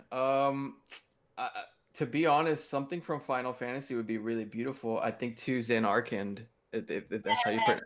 I fell in love with that song in 6th grade because there was actually a really pretty girl in my piano class, and she could play that start to finish without even looking at the keys, just eyes closed, and I was like, this is amazing. But it's a really beautiful song. You know what would be my dance? My first dance? You're my one-up girl. Boom, right there. That's the perfect one for your first dance. Oh, the Pauline song. Yep, yeah. from Mario Odyssey. Okay. I just linked to Xanarkand in the chat. I love that song. It's so pretty. Mm-hmm. I mean, all the Final Fantasy music is really pretty, especially like the piano versions. Yeah, and then after that, I'd probably do the Let's Battle theme from Final Fantasy VII, just to get everybody on the dance floor. Yeah. I'm gonna run and get my charger real quick. Ooh, all right. So, what else happened this week? There was a lot of stuff. I think we've covered. I always have struggled to like don't put too much stuff in the chat or the thing. I said Google LABO v Cuphead. Okay, so we've actually talked about. There was also another announcement though on that direct, which really threw me off. And the direct happened, and it was a bunch of indie games. So with indie games, I don't know a lot of them. So I'm just like, oh wow, that looks cool. And then they do the final announcement, and I'm like, oh cool. And I'm just like kind of goofing around. I was just like doing my dumb dances that I do because it was like rhythm and stuff. Not that I have any, but then suddenly the music changes, and it starts doing the Zelda music, and I'm like, oh, whoa, is that the Zelda music? And I thought it was cool. I'm like, oh, wow, Nintendo loaned out the Zelda music, and then straight up Zelda appears and Link appears. Nintendo gave the keys to the Hyrule Kingdom over to an indie publisher. That is insane to me. Like, I cannot believe, I'm still like, I don't even, like, there is nothing I can say to me that can encapsulate the gravity of that situation. Other than Nintendo allowed an indie publisher, Zelda. Because there's so much room to screw up Zelda. You know, there's not much room to screw up Mario. You know, have him jump on a Goomba and, oh yeah, that's Mario. But like with Zelda, I don't know. I was just floored by it. Do you guys have any opinions on that? I think it's really cool. I have not played the original game that it's based off of. Yeah, Crypt of the Necromancer. I never even heard of it. Crypt of the Necrodancer. Necrodancer. Yeah. I had heard of it and didn't realize it was a rhythm game, and then found out that on the PlayStation 4, the trophies for it are incredibly difficult to get. Oh yeah. So I think this version that's going to be on the Switch will be the first version that I play of it. Dude, I'm going to be absolutely horrible. I am so bad at rhythm games. All right. I am so bad. Apparently on the PC version, you can add your own MP3s to play the game with. Mm. And you Mine can are going to be like bump. You can hook a dance pad. So I can play. Yeah, you can hook a dance pad up to it too. So you can basically DDR the game. DDR it, man. Yeah. Oh man, DDR. That's my jam. You guys have Oh, yeah. any nice DDR memories from like going to the mall or like Dave & Buster's or something? Yes, my car during that time, the license plate said DDR Max 2. Nice. Yeah. So wait, whoa. So you're that big of a fan? Like, so you're jamming out to these things, huh? Yeah, trying to play the game these days, I kind of get sick. Dude, can I like give you $10 in quarters to go to the mall and play if somebody films you? I want to watch you. I want to watch you dancing it out. I'll see if my wife can get footage of me playing Breakdown. There's footage on standard. Please. All I remember are a bunch of Asian kids playing and just looking at them like, man, I wish I had their rhythm. Why didn't I get that? We gene? didn't have that many of them in our area. And you have to disclose that you are half Asian, so you can say that. Oh yeah, I'm half Asian. I can say that. I can make fun of like rice and yellow. I can say whatever I want. I had Panda Express when I would go to play the game, so that's kind of Asian. Yeah, kind of Asian because it's not kind. That's where I get offended when you talk about Asian food. That's how I get offended. Like, that's not Asian. That's what I said. It's not really Asian. You can say whatever you want. I saw that one only vlog that you have on your channel when your mom was cooking that Thai food, man. It looked so good, man. Oh, it was even better than it looked. I can make that stuff though. Like I was like, Mom. No, I want it from your mom, dude. I don't want it from me. I want it from like mom herself. All right, well, next time she's in town, which will be like 2 or 3 years. Us Asians, we don't really care about our kids, so it's like they don't like. I'll see you in 3 years. I'm like, and my wife's like, is she joking? I'm like, no, we won't see her for 3 years. I don't think I've talked to her in like 6 months. We're not like Mexicans where your mom shows up for the chat. My mom doesn't even know I'm like doing a podcast. We are very close knit, man. Like. It's crazy. Like Asians are like, you grow up, you lived on your own now. Like, she's just waiting for me to push her off on an iceberg. And Mexicans are like, you live under my roof until you're 57. Right. So. Nah, David, your dad's cool. Your mom's cool. Thank you. Cool. Thank you. Oh, my mom's cool and we love each other and stuff. It's just Asians. We're just like, cool. You're 18 now. See ya. Yeah. And then we don't say goodbye. I think I just left one day. I don't know. You had like that stick with that like a little bag on it. Yeah, I was like Ash Ketchum. I'm 10. I'm gonna go catch some Pokemon. Never show back up home. You know? That's us Asians. Huh? Pikachu's on your shoulder. Yeah, pretty much. I talked to some other Asian doctor. He just tells me what to do. Scientist. Then you send him all the Tauros. Pretty much, and then every once in a while, I go on vacation with my mom. That's the Asian dynamic in America, people.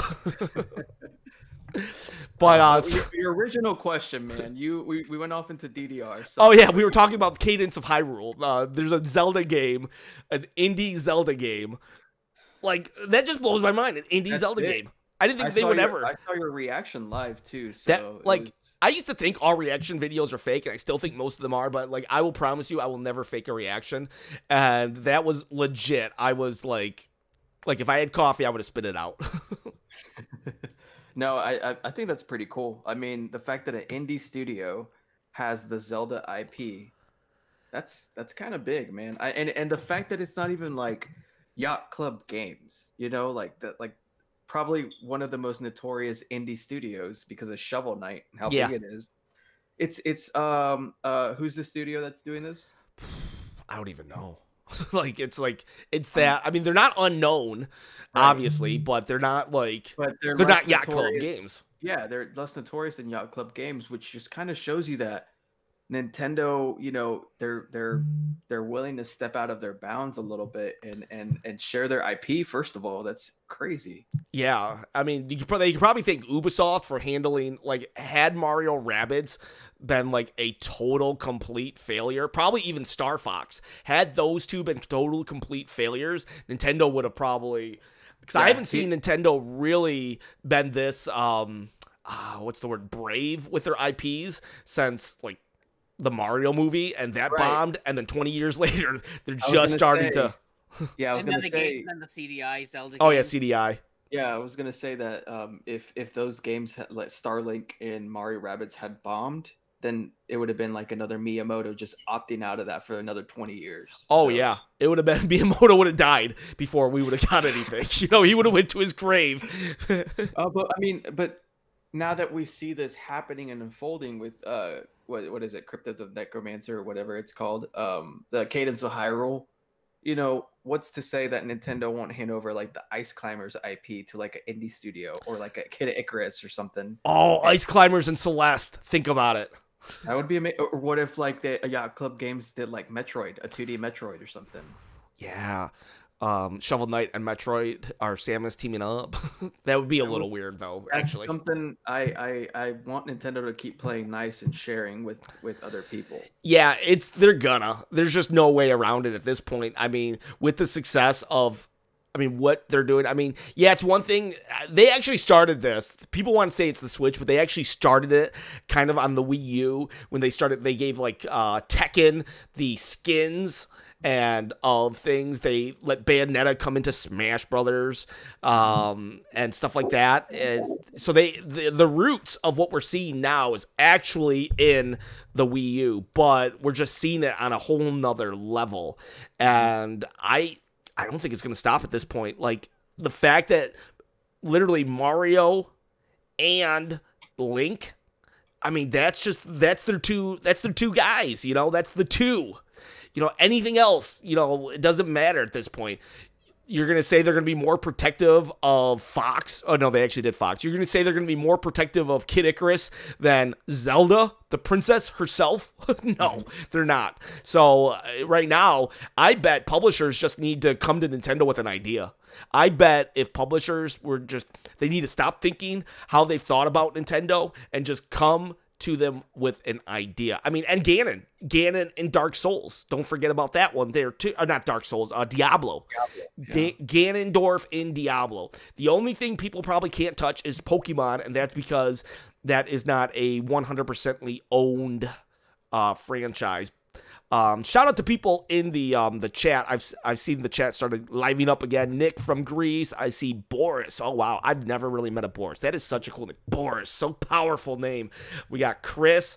Yes, he agreed. That's how Mexicans are, David. And then JR, what's up? And JR actually makes a point. If you guys are Wii U collectors, there's gonna be a one last final drop. The Wii U is getting Axiom Verge from Limited Run Games next Friday. Can you believe that? The Wii U is getting one more game from a big-time publisher. Physical. I think next Friday's the last day to get the Toe Jam and Earl and what was the last one they did on there? Escapist? No. Let me see. Limited Run Games is I feel like I explain Limited Run Games a lot on my channel, actually. If you guys are tired of hearing me talk about it, I'll just assume everybody knows. I'm always in... Bloodstained was the other one. Oh, Bloodstained, yeah. I'm always in up through the 30th. David, what do you think about this? You can help me out with the question. Well, I was just going to catch Shannon up to speed. Shannon, the reason why I'm on the podcast is because of this Wii U collection over here. And then I found this guy right here, and that's why Ken talks to me. Remember that. I remember that because I saw that. Yeah. Oh yeah, so, that was like, I was amazed. I tried to get it from him actually. Like, had you traded it? And you lowballed me for like $20 or something like that, right? I think I lowballed you, but I was a respectful lowball. You were. Everyone was really nice. There was one guy. I was like, wow, this guy is kind of he's very pushy. But other than that, man, the Wii U group is the nicest people I've really talked to. I didn't even post this to the Dallas Retro Gamers. I know I said the name, but there's not a lot of nice guys out there in Dallas, to be honest. So, yeah, Axiom Verge, the last physical that's not Just Dance 2020. Yeah, there will be a Just Dance 2023 on the Wii U.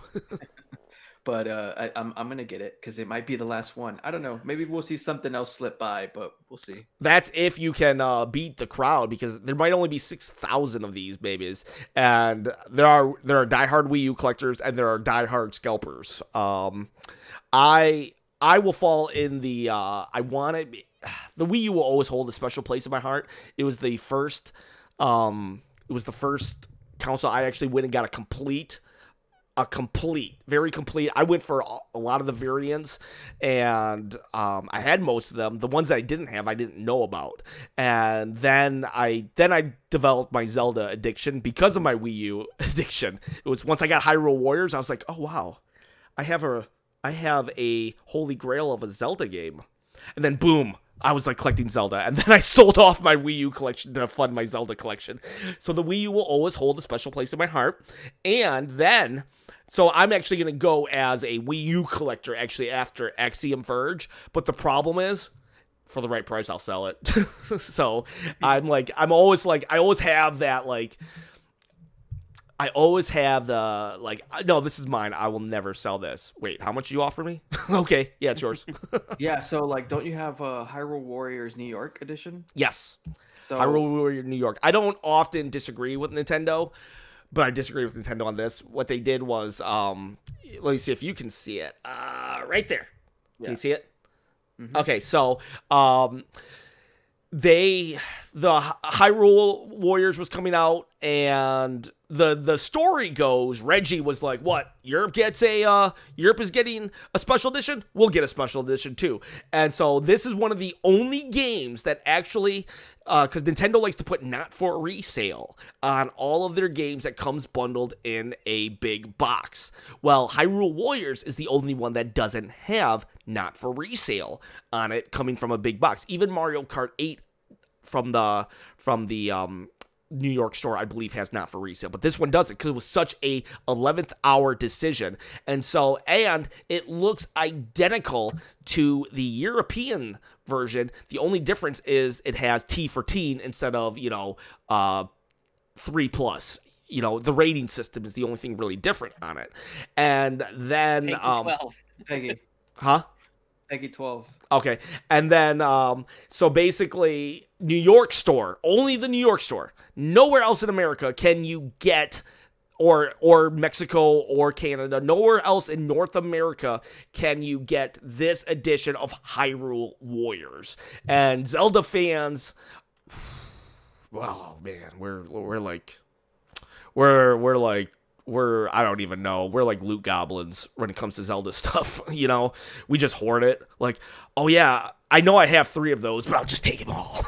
And then it'll be like, cool, you're buying that to sell to people. Why would I ever sell this? But you got 6 of those. Devin got 2 copies of Curse of the Moon last week. And, yeah. And he would only really sell it to us. He's really good about that. So. Yeah, he is pretty good. And so Hyrule Warriors, so I mean, I was seriously going to buy a plane ticket to get to go stand in line for this Hyrule edition because it was Zelda, and I was like, oh my gosh, I want it so bad. Well, anyways, I didn't get it. But then about a year later, I was starting my Wii U collection. I was like, crap, but now I got to go for it. And I was able to obtain one for obscenely cheap. And once that happened, though, I had to go after Zelda. I told myself, don't ever, Ken, I know you. I'd look at myself, you know, those where you're looking at yourself in the mirror. I know you, Ken. Don't start collecting Zelda. Do not. Please don't. Get your Wii U collection and call it quits. Just buy things you like. And I was like, yeah, I'll do that. Never, ever will I. And then I happened upon, it was just by coincidence, I happened upon, actually, let's see, right there, it's hard to point to these things. See that Goron right there? Mm-hmm. I accidentally got that, and that is a very rare Zelda toy. I was trading games, and I didn't have a lot of money because, I don't know, a hurricane just happened or something, and I didn't have a lot of money, and I was trying to get my kids stuff for Christmas, and so I told people I would trade them video games for Pokemon toys, and so somebody took the bite, but they wanted so many of my games, and I was just like, you don't have enough Pokemon for me, and then they showed me that Zelda thing, and I'm like, I looked into it. I was like, wow, that's really rare. I probably could sell that for a lot of money. I was like, okay, fine, we'll make this trade. Because she wanted so many of my games, but she would only trade me. So she included that with all the Pokemon toys. And I was able to I have Pokemon Christmases still to this day. I traded for so much Pokemon stuff. And then I had that Goron, a really rare Goron thing. And now I had a really rare Hyrule Warriors. I had 2 very rare, hard to get items, plus something that I had bought so long ago because it was so ugly that I thought it was hilarious, a Zelda Halloween costume. Now I had 3 really rare things, and boom, I had myself a Zelda collection. And I was like, crap. And exactly what I feared happened. That's why I have a Zelda collection. Could you tell he was a Zelda fan, Shannon? I think so. Just a little bit. Like, I tried so hard. You know, I tried so hard. I don't have anything, like I said, we're getting ready to move. I don't have like anything, but as soon as we move, we're gonna have like a nerd room and stuff. But while I don't collect Zelda, I do collect like anime, like figures and stuff. So I've got like a bunch of this stuff. Totoro? Wait, who's that? Who's that? This is Josuke from JoJo's Bizarre Adventure, and then I've got like a bunch of. No, I don't have Dio. Dio's on my list, and then I've got like a bunch of Haikyuu. I just popped up. Way to treat. So that's how you treat your collectibles, huh? So I could just like pop it back on, but like I've got a lot of these. Oh, his head actually came off. Yeah, you monster! You're turning red, Shannon. Everyone just stare at Shannon right now. I'm gonna keep the camera on her. Cherry tomato. Hey Shannon, how you feeling right now? My dog is whining. What was the dog's name again? Duncan? Duncan, yeah. Duncan. He's been kind of like all over in the background. Why Duncan? Why'd you name him Duncan? Well, he actually came on board with my husband. I had a cat who unfortunately passed away 2 weeks ago. Oh, I'm sorry. So I had a kitty, and then he had Duncan, and Duncan is a terror. He's an absolute terror. He looks like, you know, he might like kill you with like hugs or cuddles. No, he does not cuddle at all. He's not a cuddly dog. He's not a cuddly? No, not at all. I wish that's what I had. Oh, I wow. need a cuddly. He's looking at you now. He's like, what are you talking about me? You talking about me? Shannon, which Nintendo console did you resonate the most from the start of your, existence, essentially? 64. 64. Why? And what was like the main hitters you played on that? Zelda? No, not Zelda, actually. My big one was, oh my gosh. Wave Racer. I liked Wave Racer. Wave Racer. Oh my gosh, what was that fighting game? What was that fighting game that I really, no, it was like, oh my gosh, it's like on the tip of my tongue, but it had Orchid. Orchid was the character. Oh, you're talking about Play Fighter. What fighter? Killer Instinct. Oh yeah. I don't know why that skipped my mind. I I was more of a Sega Genesis kind of girl, and I actually still, the only console that I really have is one of those retro Sega Genesis consoles that has like a whole bunch of games on it. I heard those suck, somebody had, though. huh? I heard though Yeah. they're making a good one though. Sega actually said, you know what, you guys are embarrassing us. We're gonna make our own. Yeah, it does. It's not the greatest, but I really do enjoy like the old school Sonics. Like I'll still pop it out and play it. I heard somebody mention this earlier. My favorite game of all time, and I still have my copy, is the original Toe Jam and Earl on the Sega Genesis. Yeah, a friend of mine is a big Toe Jam and Earl fan, and I think you'd get along with my wife. She's a Sonic fan. Okay. Oh, I love Sonic. Well, you need to get a Switch because Toe Jam and Earl is on the Nintendo Switch now. And yeah. My other reason to get into Nintendo is I really love Animal Crossing. And that is coming. That is coming. No, I know. I really, really love Animal Crossing. Yep. Are you gonna get a Switch then? We might. We actually, come on, get a Switch. Was gonna get me one for Christmas, but I was like, get a Switch. You got to get a Switch, especially with Animal Crossing. Then we can go to each other's towns. And I don't know, I can give you bells. Trees full weeds. Yeah, like I'll you tell me what fruit you want in my town, and I'll make sure it's always available for you to get. Yeah. When I was watching the last Saturday's episode that you guys did, and you were talking about Pokemon Go and stuff, but I was so like, and I had started Pokemon Go when I was working with your dad, David, and a bunch of the people at that workplace, like they would play and stuff, but I was like really, really into Animal Crossing. I don't even want to let you know how much money I spent on Animal Crossing Pocket Camp. I spent way too much money. Way actual like legit money on that. Was it like cosmetics, like clothes, or what was it? I bought. I was like, oh, I gotta have this upgrade. I gotta have this bouncy house. That's so funny. I understand what you're saying. Almost to level 29. Getting close. Hey, talk to me a little bit about Animal Crossing Pocket Camp. My wife is actually like, she loves that game too. And I'm like, I was like really looking forward to it. I was like, this is the perfect game. And I think I just wanted more, even though it is kind of, I don't know, I wanted more of a traditional Animal Crossing game, even though it's not that far different from it. So like, what is it? Can you explain Animal Crossing Pocket Camp to the people? Animal Crossing Pocket Camp was kind of like a dumbed down version of the regular Animal Crossing that we know and love.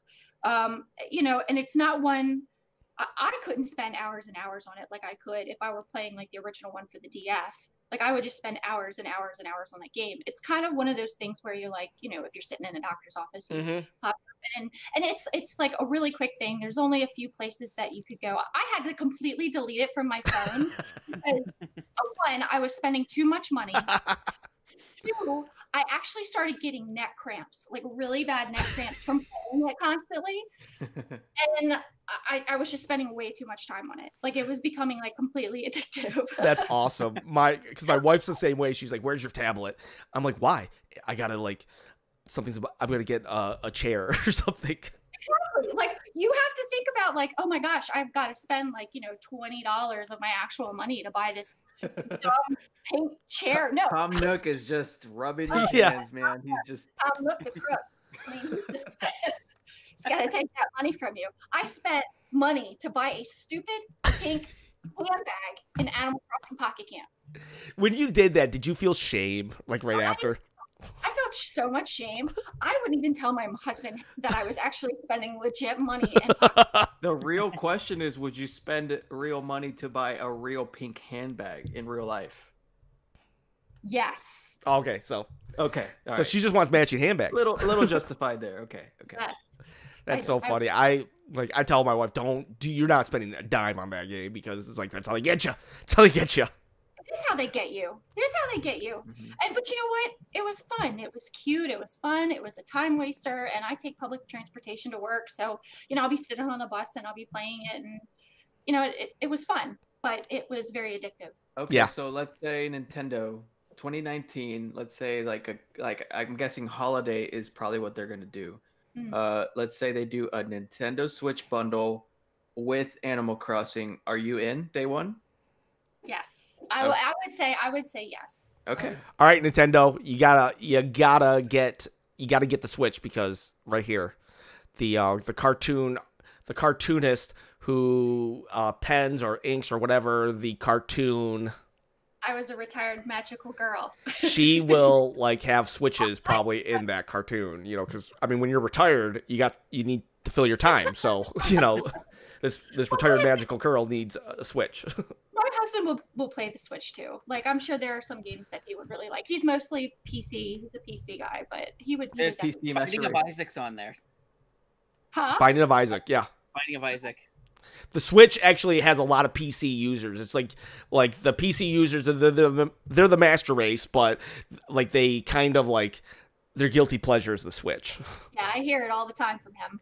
Yeah. Like, oh, you see, I'm better than you. That's pretty much. And you're he is better than us, actually. In the other room, right, Shannon? Huh? You're playing the Dreamcast in the other room while he's like, you know, like shaming you for playing the Dreamcast. He's like, I'm playing PC.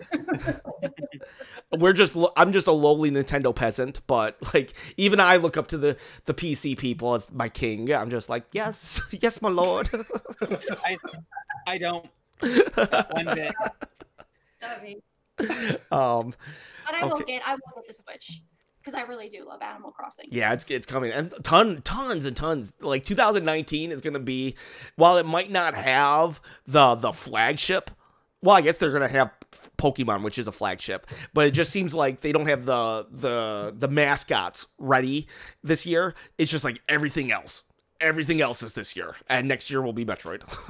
You know, and hey, I got a question. So I asked my wife this because she was kind of a Genesis person growing up too, and I need to edit the video still, but so I asked her this. How did you view Mario growing up? If you were a Sega person, and so Sonic was your mascot, when you looked over to the other side, what was Mario like to you? Was he just like, why is this dude with a mustache jumping on things? Like, what did Mario look like to a Genesis fangirl? Good question, Ken. Good question. I still really liked Mario growing up. I was never like really hardcore into it. Like I had Genesis. My cousin had the N64, so I would always go over her place to play it, and I would always like to play Mario Kart. I could never really get into the side-scrolling part of Mario for some reason. I just I don't want to come off as insulting. No, come off as insulting. Come off as insulting. I thought it was a little too childish. Okay. No, I mean, it kind of is if you really, really think about it. You know. So, but I liked Sonic, and I like how fast it went. Like that was like one of the really cool things that I really liked about Sonic, was just how fast everything went through the game. And I was never really the greatest at video games, I would say. I would constantly die. Like I would constantly die at Mario. And I just got so frustrated. I don't think I got quite as frustrated with it as was that stupid dolphin game. Oh yeah, Echo the dolphin. I nearly threw my Genesis out when I played past the first level. But I mean, I still like Mario, and I'll still play it. No, you don't have to. You don't have to apologize. I want to know straight up, like the feeling, because I looked at Sonic from Nintendo eyes, so I want to see what Mario looked like from Sonic or Genesis eyes.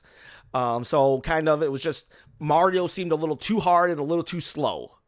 Yeah, pretty much. Pretty much. Did you think it was weird to have like a 40-year-old dude with a mustache as a mascot? No. When you put it like that, man, that's so unappealing. Mario's 40 now, really? Okay, he was probably younger then. I mean, nowadays though. Huh? I always preferred Luigi. I like the taller ones. All right. How tall is your husband? He's very weird. Luigi's very weird. So you like the taller, weird ones? Tall, weird ones. That's why I married a tall, weird one. Well, you're in luck because Luigi's Mansion 3 is coming on the Switch. So I played the first Luigi's Mansion, and it was fun. Like it was fun. It didn't like leave a long-lasting impression with me, but it was fun. You'll probably get a nostalgia kick when you play number 3, though. Luigi's Mansion is kind of like that's all right. Yeah, I like it. Yeah, and if you were a big Sonic fan growing up, like me, then when you get the Switch, Sonic Mania is the perfect way to like jump back into Sonic. Oh yeah, there you go, another. It's classic Sonic. It's not 3D, and it's and the music's amazing. Yeah, I always talk about the music. That 3D stuff. Yeah. Seriously. Really oh, come on. Oh no, I'm just saying like that once they started like the whole 3D crap, I kind of was like, I don't want any of this. Well, Switch will be perfect for you because it has like so many like old school stuff and new school stuff. So it's like almost like if you can dabble in the new stuff and figure out what you like while still like being anchored in what you liked from yesteryear, from the old school Sonic to even old school Mario games. And then Mario Odyssey, while it is a 3D game, it's still going to be fun and great. And I actually have a picture of me somewhere. I was probably like 8 or 9, Christmas when I first got my Sega Genesis. I've seen this picture, guys. It's a good picture. It's like me with like, I'm missing like a tooth. And, but it's your genuine reaction, right? My genuine reaction of opening up my first Sega Genesis, and it came with Sonic, and like I've got like this look on my face, kind of think of like Nintendo 64 kid. Yep. Oh yeah. Sega Genesis. You should totally post that everywhere. I will. I have. Nice. I want to see that though. I would love to see that.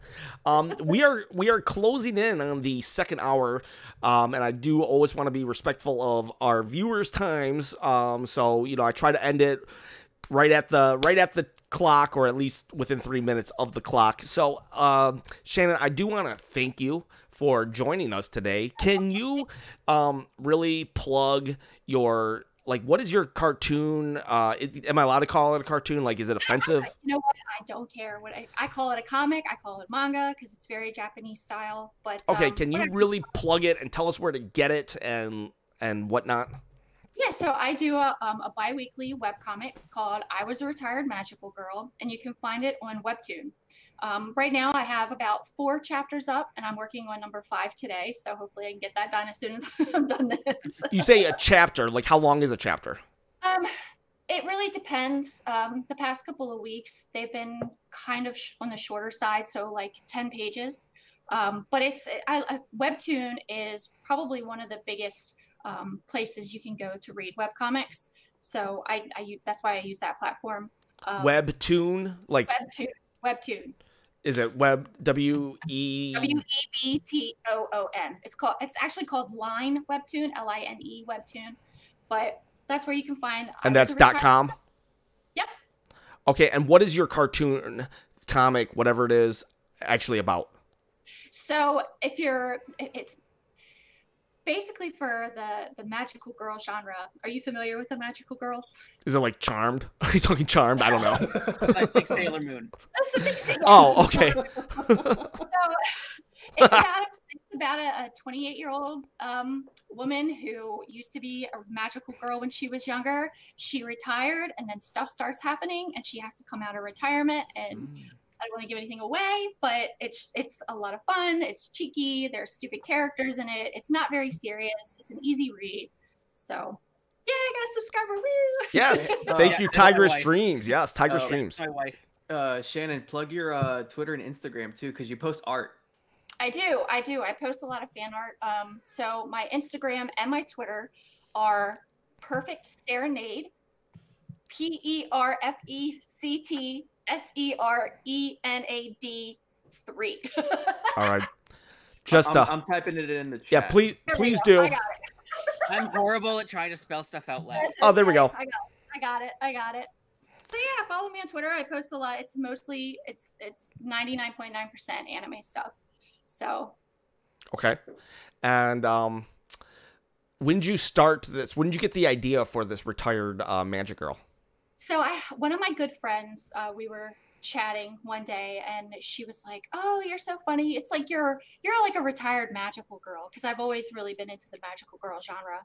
And I was like, "Oh man, that would actually make a really cool comic." And a long time ago, I used to do web comics when I was in high school, and I kind of stopped just because college kind of got in the way. Yeah. And now that I have the means, the funds, and the time to do it, I figure, you know what? I'm almost 35 years old.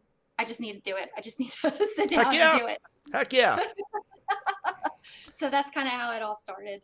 So if you were to say, like, if you're a fan of this show, Yes. you would be a fan of my comic. Yes. What would that So- show be? If you're a fan of Sailor Moon, you would be a fan of my comic. Okay, give me something else that's not Everybody- Sailor Moon. Card Not captors? No, not quite Cardcaptor Sakura. Oh my gosh, I don't even know. I don't even know what to compare it to be Okay. honest. All right.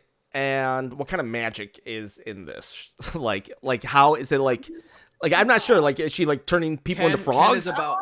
Ken is about the lore, Shannon, just so you know. He loves the That lore. would be a spoiler right now. Say what? That would be a spoiler right now. 'cause Oh, okay. they quite- Okay. So they haven't quite debuted what their powers are. what about, can I get an exclusive? Can you get an exclusive? Well, so my main character, there's one of my favorite anime of all time is called Project Eiko. And my main character kind of takes after Project Eiko, and she's very strong. Awesome. But there's going to be more to her. So Awesome. that's your preview. Okay, cool. So one more time, if you could tell me your comic, where you can get it, and then also your Twitter and Instagram handle.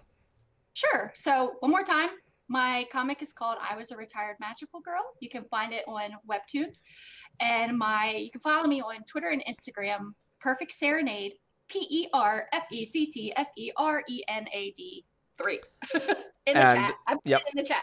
They just put it in the chat if you guys want to check that out. I personally, I will say this, I have not checked any of this out, so I'm not endorsing it. However, I would ask that if you do have the time, check it out at the very least. And if it's not your cup of tea, maybe it is your wife's or your sister's or someone else's cup of tea, a cousin, and maybe you could forward it along. She was so nice to join us today. Maybe we could be nice to just, give her a checkout, or just throw it on your Facebook. Throw it on Facebook if it's a link or something. I would greatly appreciate that, because people who give their time to the channel, the least we could do is like check it out. What is it, like 3 clicks? 3 clicks. Come on, guys, you can give me 3 clicks, right? But that's pretty much it for the show today, guys. I really do appreciate David, Shannon, William. Do you have anything to add, real quick? Just thank you so much. Oh, no problem, Shannon. Thank you for joining us. I do really appreciate it. I do hope that you guys can check out Retired Magic Girl. It's not. I was thinking retired. I was thinking like a 6-year-old with back pains. No, it's a 20. You need to retire, man. Yeah, I think it's a 20. She said 28-year-old girl who got back into magic. So it sounds a lot cooler than I originally thought, even. So I'm gonna check it out. I'm gonna send my wife to check it out, and I'm gonna see what we can. I'm gonna see about it. Sounds cool. Guys, it's dangerous to go alone. Please share this video, this channel, and Shannon's webcomic with a friend, and we do really greatly appreciate every single one of you. We'll see you next week, 11 a.m. Eastern Standard Time, and throughout the week. I do videos throughout the week as well. Guys, have a